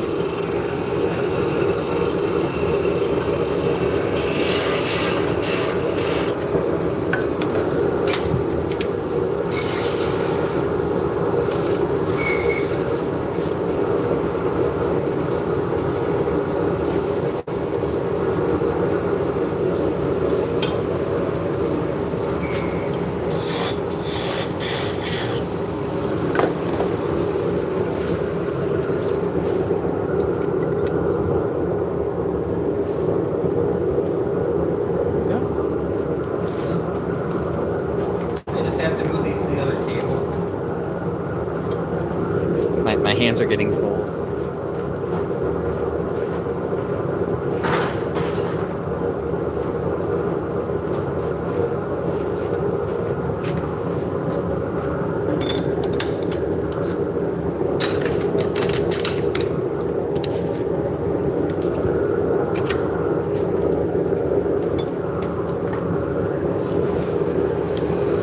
This one is questionable. If I slow it down,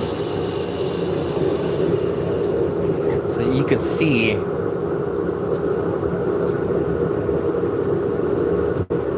And it's a multiple. It's not just bent. It's bent and then it's bent again. So it's got a. Yeah, we'll see. This one I'm giving like 50-50. So when I look straight down, I can see a ghost image here. So I bring it down to there. bring it back. Now it's running okay. Not a problem. You guys are keeping me working.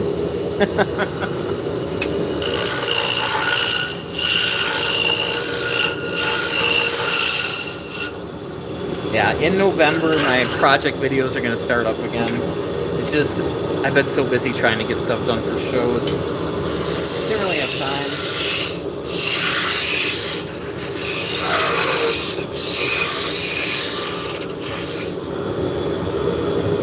So I'm kind of doing the Ben Heck thing, where you live stream a couple times to make sure you get your watch hours so you don't get demonetized.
So I have 2, 4, 6. I've got 8 more 8-inch ones to make, and then probably a dozen 6-inch and 26 7-inch.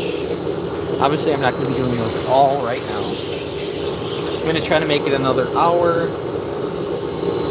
Then I need to take a break, get some food. And then we have to start working on the CNC machine.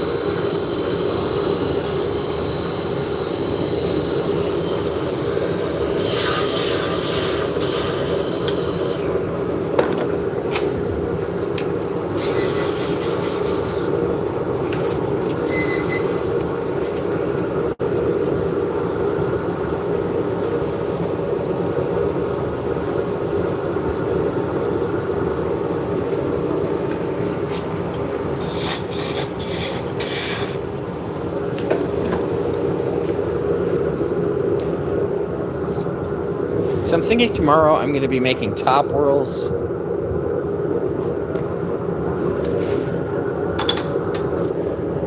Or supported spindles. I'm going to be making something else. I'm not going to be making these.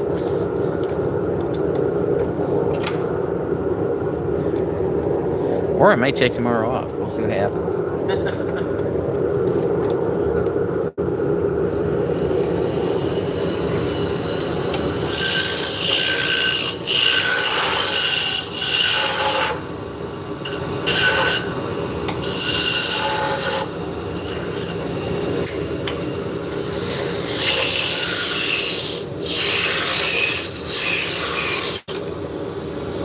So growing up, my father refused to get a lathe because they were too dangerous. And yeah, he was running an old Craftsman table saw that was all rusty and the blade didn't run true and there's no guards on it. Yeah, the lathe was a dangerous thing.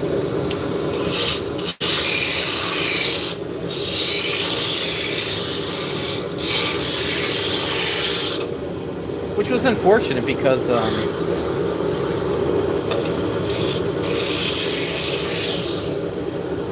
I really like the lathe.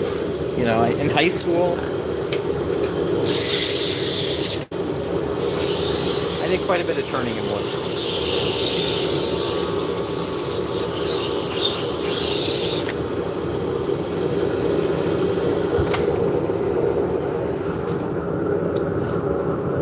So yeah, my woods teacher, I think I drove him nuts because I would make my projects.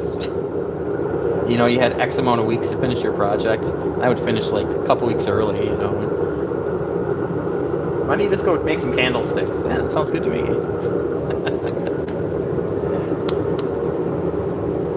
A wood CNC machine, an art cam. Cool.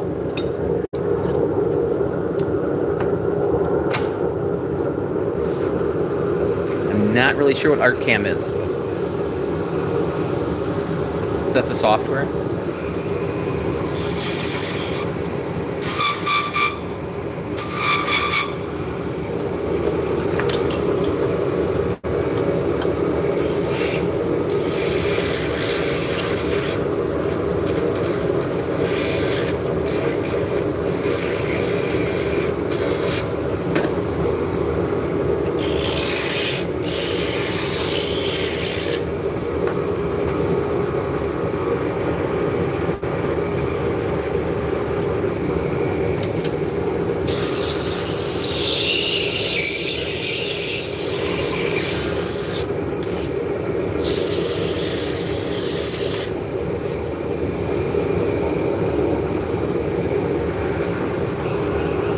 It's like SolidWorks. I got you.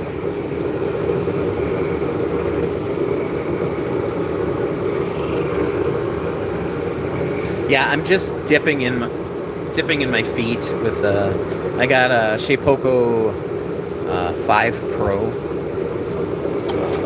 and I got a spindle on it. And I didn't want to have to listen to a router all the time, so I did get a spindle for it.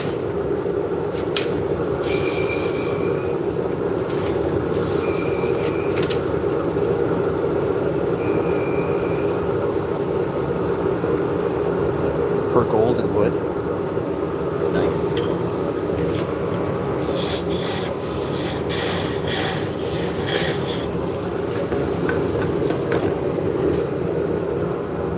Yeah, mine is 2 foot by 4 foot. It's kind of prosumer. It's for dipping my feet in. I think it's a good choice for the size I have in the shop I have.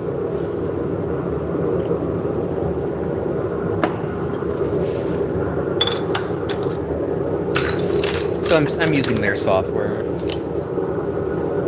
For 3D stuff, I use Fusion 360.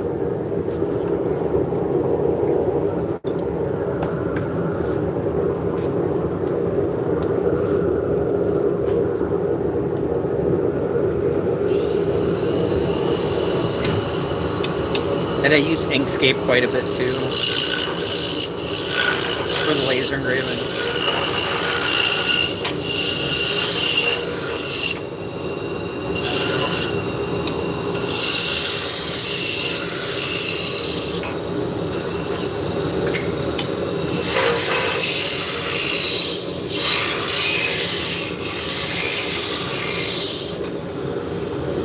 I was a beta tester for Rhinoceros way back in the day.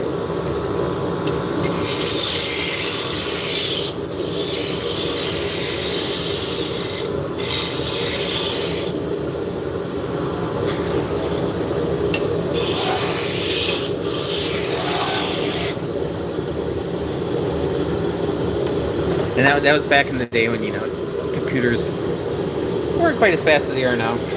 So you would design something, and if you wanted to render it, you'd hit even if it wasn't very complicated, you'd have to, go out to dinner or go do something else for a half hour.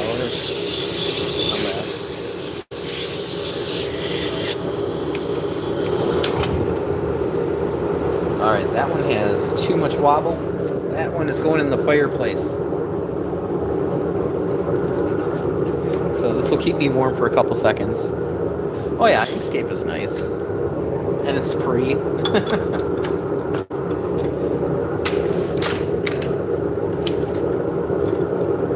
A lot of people use Corel Draw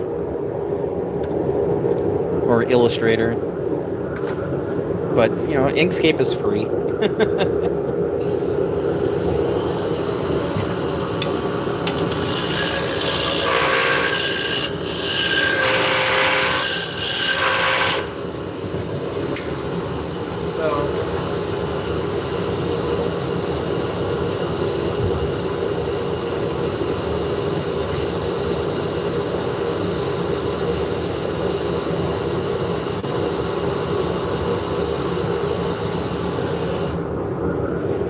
So these are made.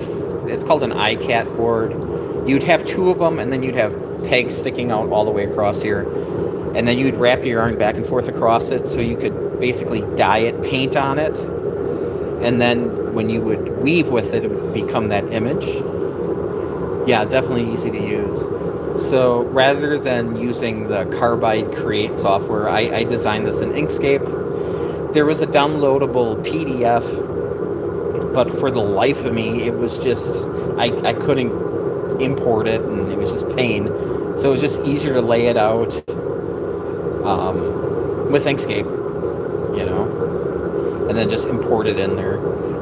I know it's like, I can make a cribbage board. But yeah, it's just easier to do that in Inkscape and try to figure out the other software. You know, just import an SVG and away you go.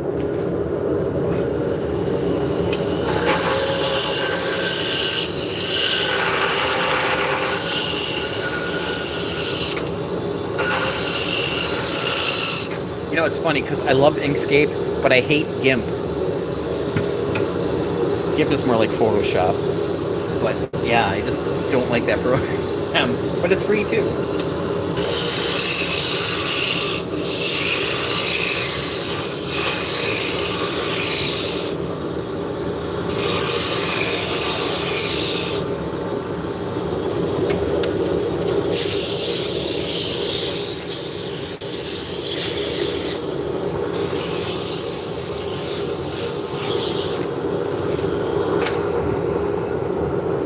Looks like it's a little big. We'll see. Yeah, it's a little big.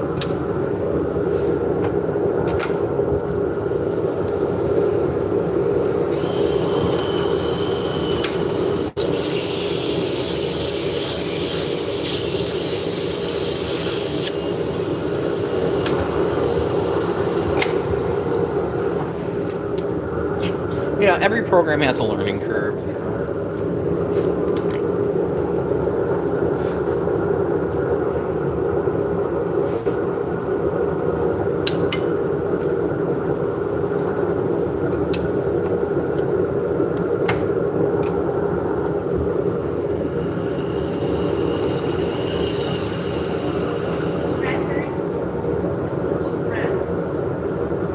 That is blue red, yeah. We got the blue raspberry. It's on the rack. Yeah, it's Matter Hackers. Did we sell something blue raspberry? Yeah, we bought like 2 rolls. You know, those were like, what, $35 a roll? Write down what we need and I'll print it out.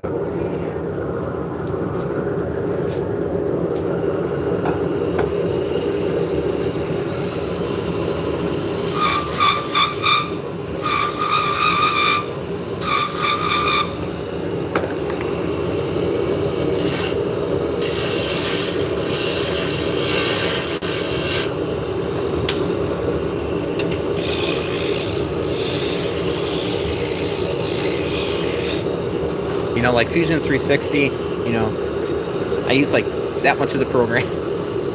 You know, it does a lot.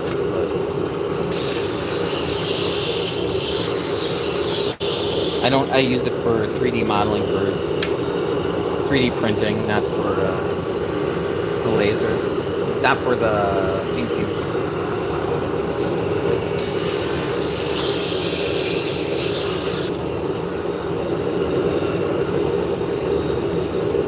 You can learn Inkscape on YouTube easily. Oh yeah, it's a great reference to have.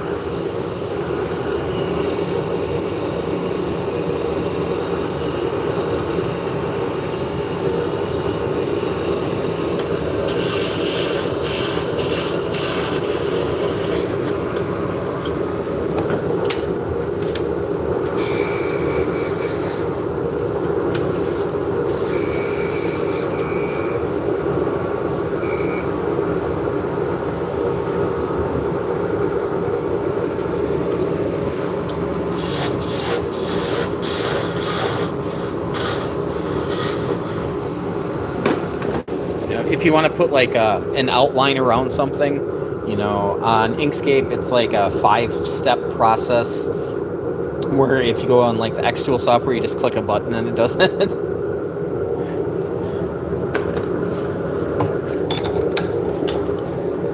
So yeah, every time I forget something, you're like, what the heck is it? Yeah, fusion speed for nice for 3D models. Yeah, but I'm not sitting there and making paths for the CNC machine with it. I really like Shaper. I played with it a little bit, but with the test one, you can't export.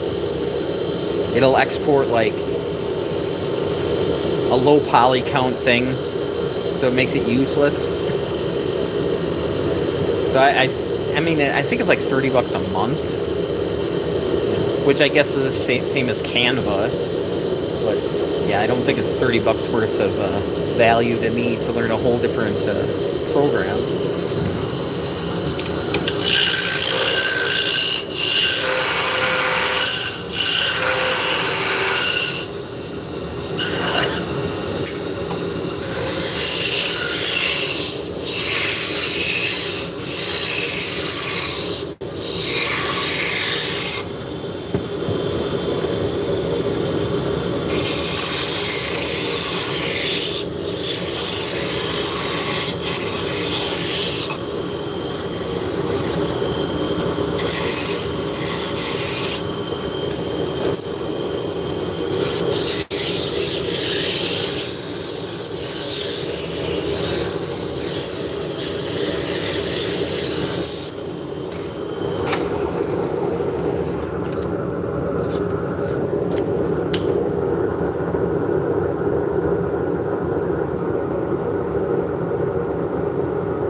After this one, we're gonna go check. It's not about money; it's about performance.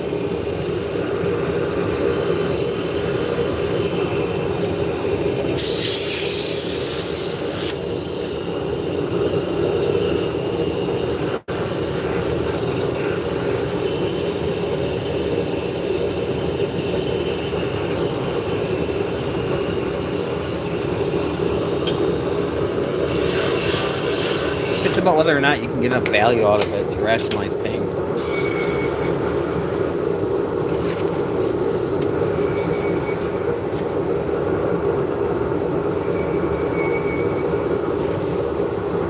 And I run a business, so I don't use any pirated software.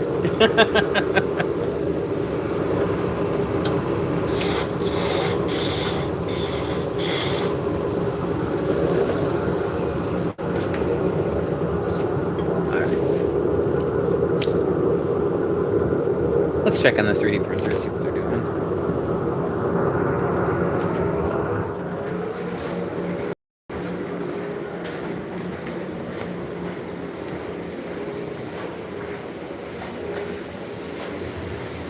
Alright, this one decided to eat itself, so come over here. Got two little guys here.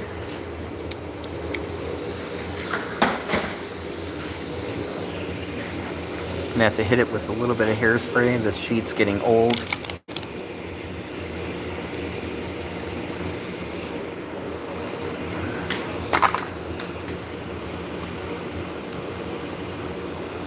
And of course, touching it's not the best either. Give it some hairspray, do it again.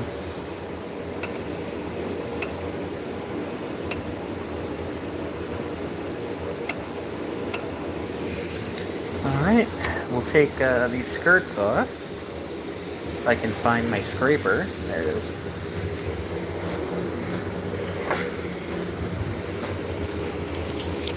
So I mentioned this last time we were over here. These are... I'm just getting ready for a show.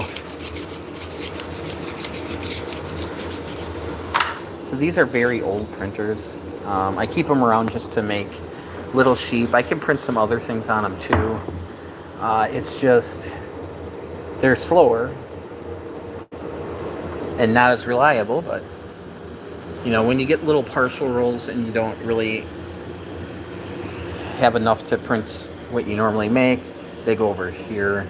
You know, if they're like a weird color, if I have another roll of the same color, I'll just throw them on the EMS and then let it transfer over. These guys are looking good, so they are also little sheep. Another 3 hours we'll have those. This thing's about done, another 23 minutes. So these are nitty knotties that you wrap yarn on to make hanks, which is kind of like a skein. It's just a little different. We're doing a dragon because everybody loves 3D printed dragons. So the 3D printed dragons I make with dichromatic filaments. So there's like 2 different colors on there. So look pretty cool. Okay, laser engravers. There's a 40 watt full spectrum. It's a CO2 laser. Come over here. We got the F1. This is a diode laser. It's also got another laser in it that I don't use for like marking plastics and stuff. And then I have a X-Tool S1 as well. So, and there's a vent in the wall there, so everything is thrown out that way. I think I'm going to be getting a F1 Ultra just because I want a little bit more space.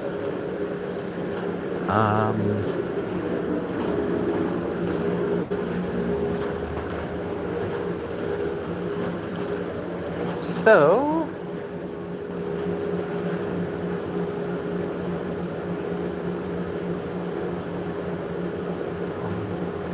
trying to turn on the computer here. There we go.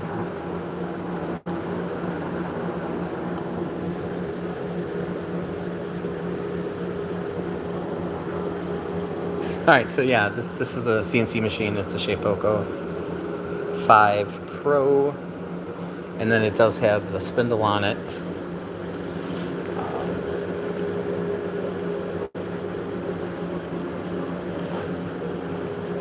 I've been very happy with it.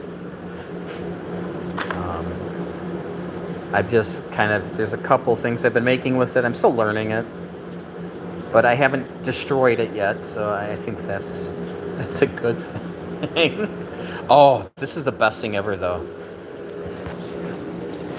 You guys ever seen the quiet DeWalt vacuums?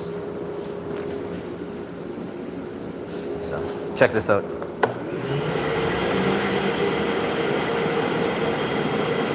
So yeah, it's got a lot of suction and it's so quiet you could talk over it. Let's do that comparison with, let's say, this one. There's a little difference there. That's probably not fair. Let's do a big one. It's like a normal little shop vac. Yeah. So, there's a big difference. Yeah, I've been really happy with it. You know, the spindle, it interfaces with the controller, so it's not like a router where you got to sit there and adjust the speeds. You can automatically adjust the speeds for stuff. You know, I didn't want to get a big one. I don't have room for it.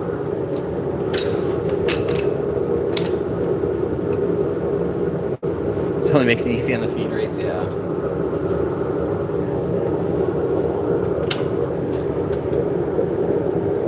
And I still got to work on the feed and speeds, because the software is very conservative.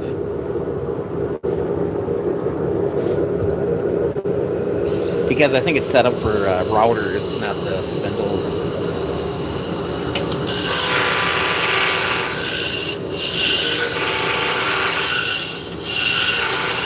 And you know, spindles are way quieter.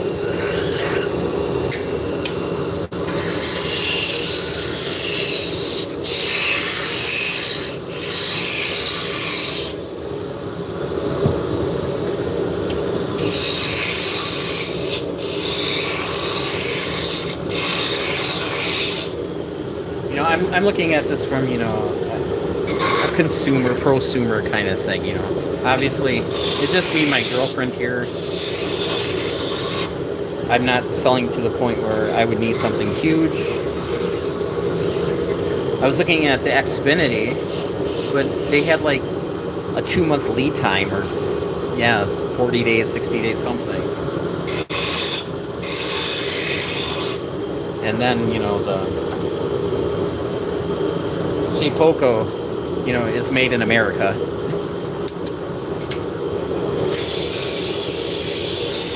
And I got it, I got half. Did I get half of it? No, I got it. Did I get it all at the same time? Oh, I got half of it within like 4 days, and then the other part, the spindle, took like a week, a little over a week, because they're coming from different places.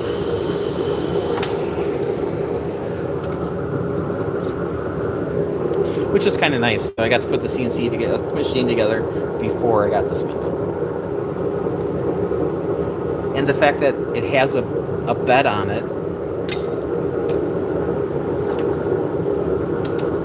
rather than having to go and, build your own bed to clamp it down on it. So. And it went together pretty easy.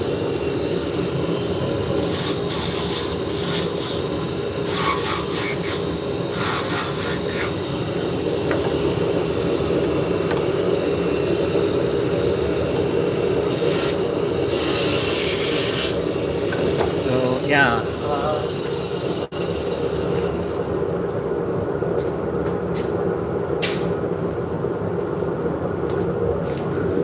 So yeah, these are Baltic birch plywood. So these are top rolls. So just imagine a stick sticking up through the top of them. So originally I was making these on laser engraver in a couple pieces because there's a cutout here. So you're getting the weight out of the middle. So the outside edge has more weight, so it's like a flywheel, so it spins longer. And then I'm going to laser engrave an image on this one. So this one here, I have a sublimated, it's almost like dry erase board material that fits in this hole here. So I can sublimate that and put an image on it. Same thing, a top row. And then there's this style here, which is like a 45 spindle adapter for your record player. And then I have this gear shape as well, so I'm making these on the CNC machine.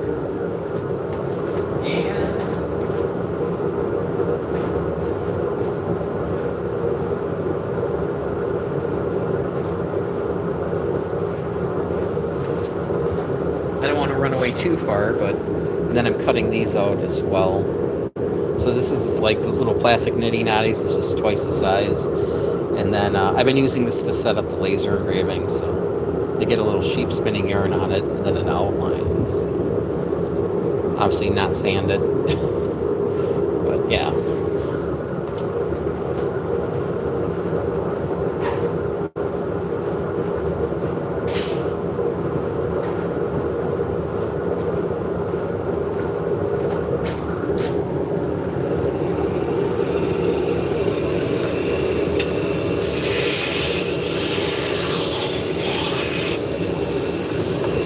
And yeah, the CNC machine has a bit setter on it.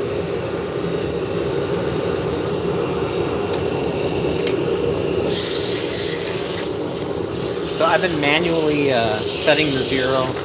They do make probe, but I don't have that right now. I don't have that. But it does have the bit setter, so you put your first bit in, you zero it out, and then if you have to go to a second bit, it doesn't matter if it's the same distance. It'll go in and it has a probe and it'll hit that so that you only have to set it once per job, which is just amazing. Because if I had to do that for every single time I switch bits, that'd drive me crazy.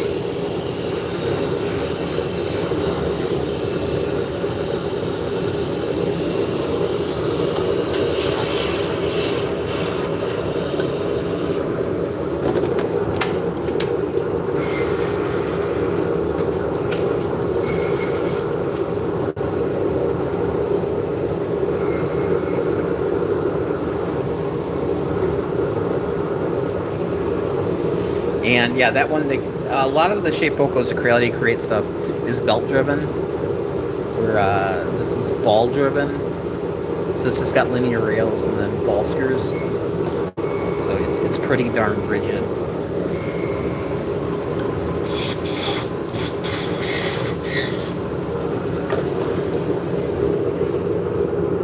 Yeah, they are nice together.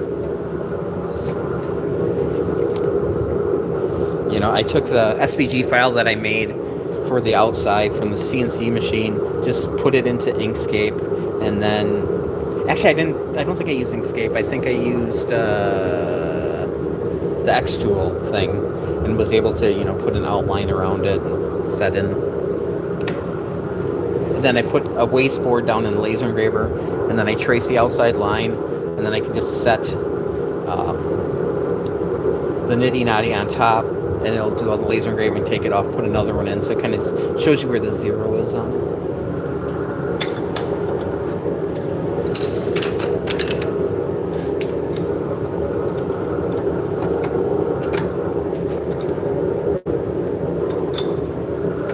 You know, I look at, like, you know, the laser engraver and this and like the 3D printers. They're things that I can be running in the background. You know, so they're kind of my employees, if you will.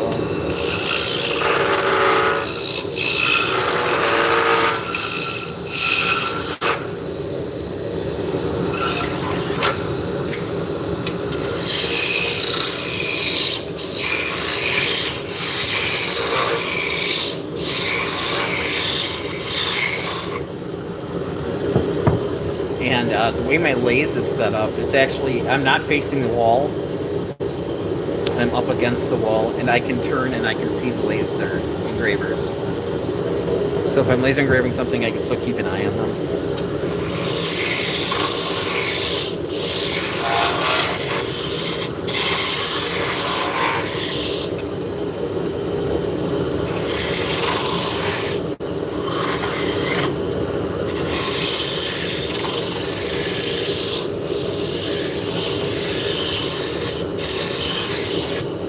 Same with the CNC machines right there. But I've only had the CNC machine, but I only had it less than a month. And I've been busy with other things. So, as far as how many hours I spent on it, I don't know, we're probably sitting at like 20 hours. So I still got a lot to learn.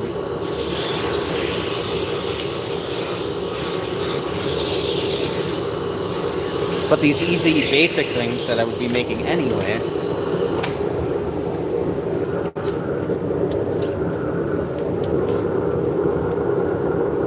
I mean, that's going to be my bread and butter. Eventually, I'm going to be making spinning wheels on it.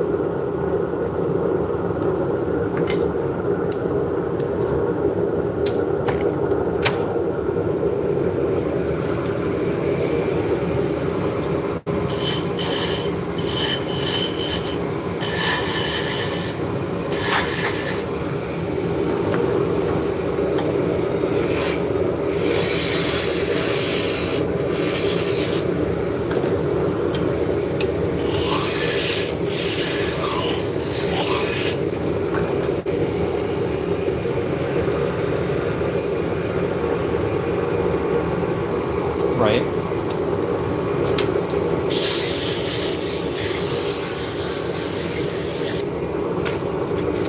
So all my lasers are fully enclosed, and they're all piped outside.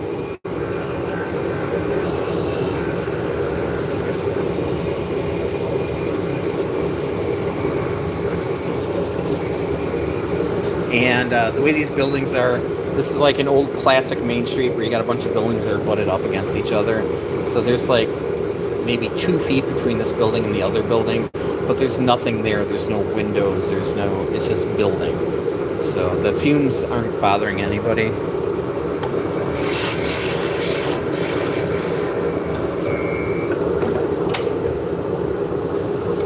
Hello, welcome in.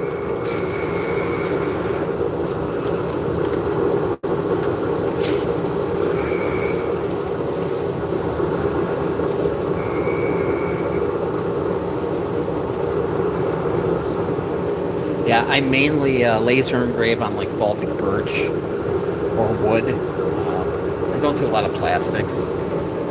Don't ever laser engrave like wool, like felt. Oh my god. There's a reason why people don't light sheep on fire. Oh my god, it stinks so bad.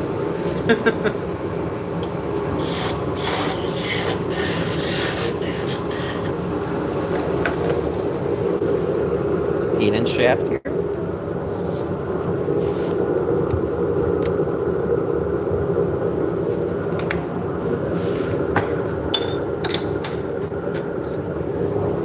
Yeah, and you gotta make sure you're not laser engraving on vinyl.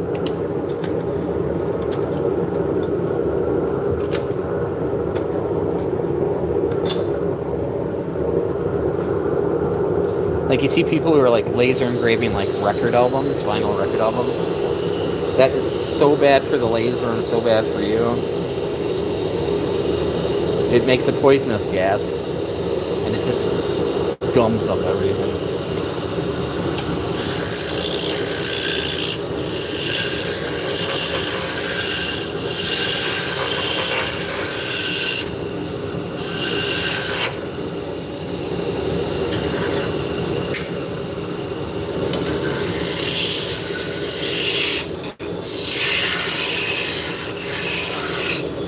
Don't get me wrong, they look really cool, but you don't want to encourage them.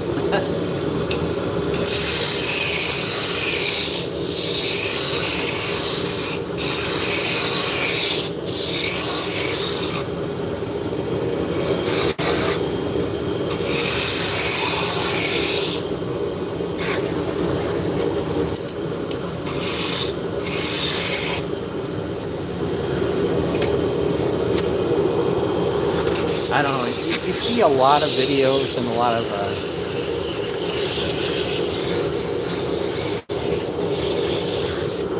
lot of ads for, you know, just open gantry little laser engravers.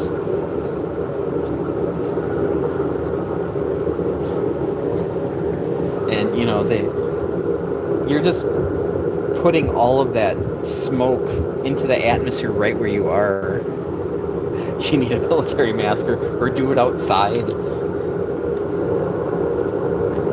And, you know, they sell enclosures, but it's like a plastic tent.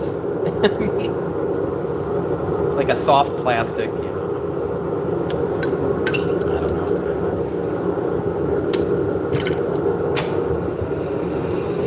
know. Yeah, they're affordable, but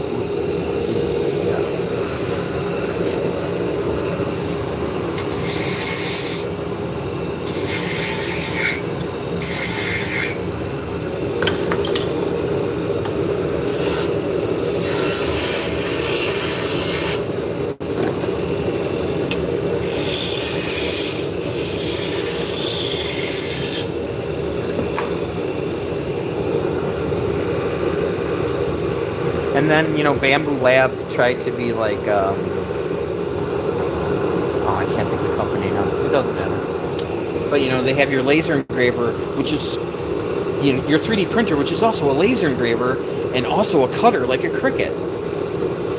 I'm sorry, but I would not want to run a laser engraver in the same enclosure that I'd be 3D printing in. 3D printing, everything has to be clean.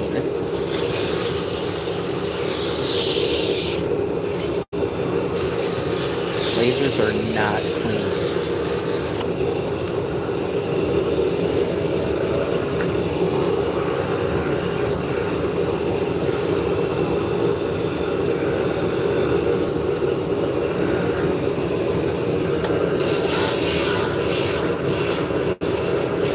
Was it Snapmaker that makes the multi-thing machines?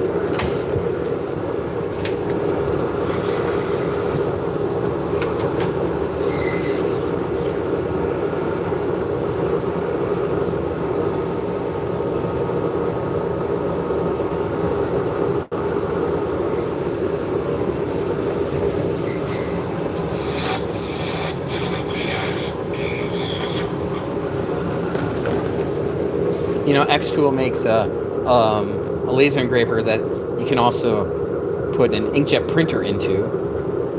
Yeah, I don't know, man.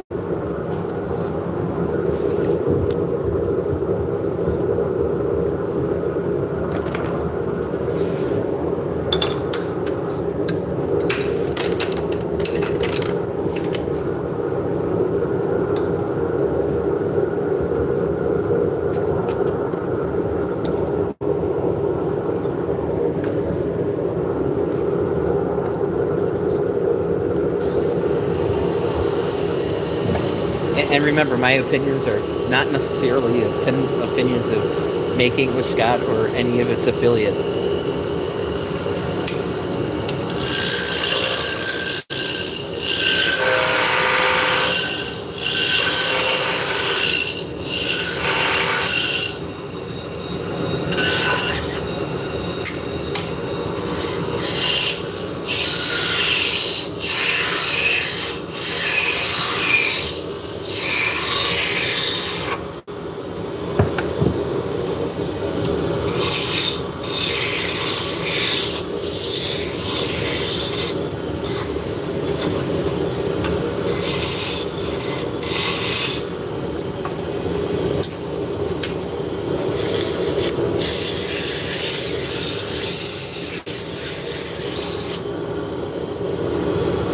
Alright guys, we're going to finish this one up, and then I am going to go make some lunch.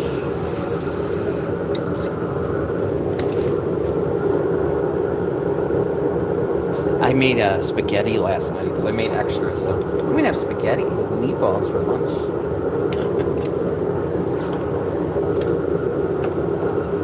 You know, it's silly, we live about 5 minutes away from the shop, so we could easily go home for lunch, but we just stay here.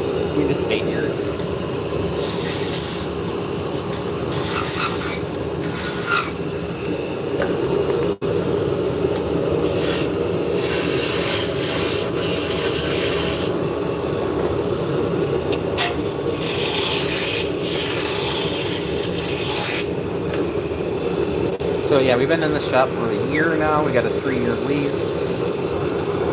After the show, I'm going to.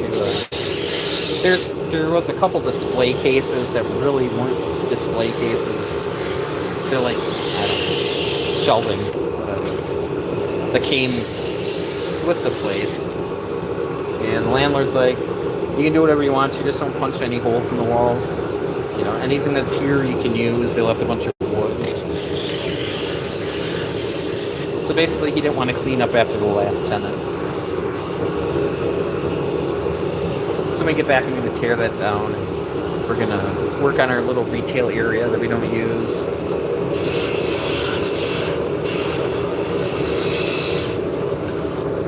And then I want to get a couch in here, maybe with a pull-out bed.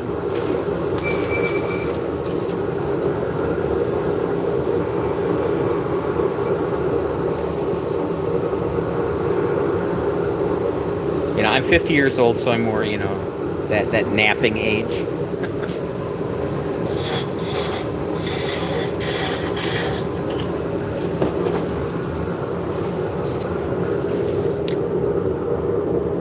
Alright guys, thanks for hanging out with me. I really appreciate it. I might be back later today, if not Monday. It's nice hanging out with you guys, and we'll catch you next time. Have a good one.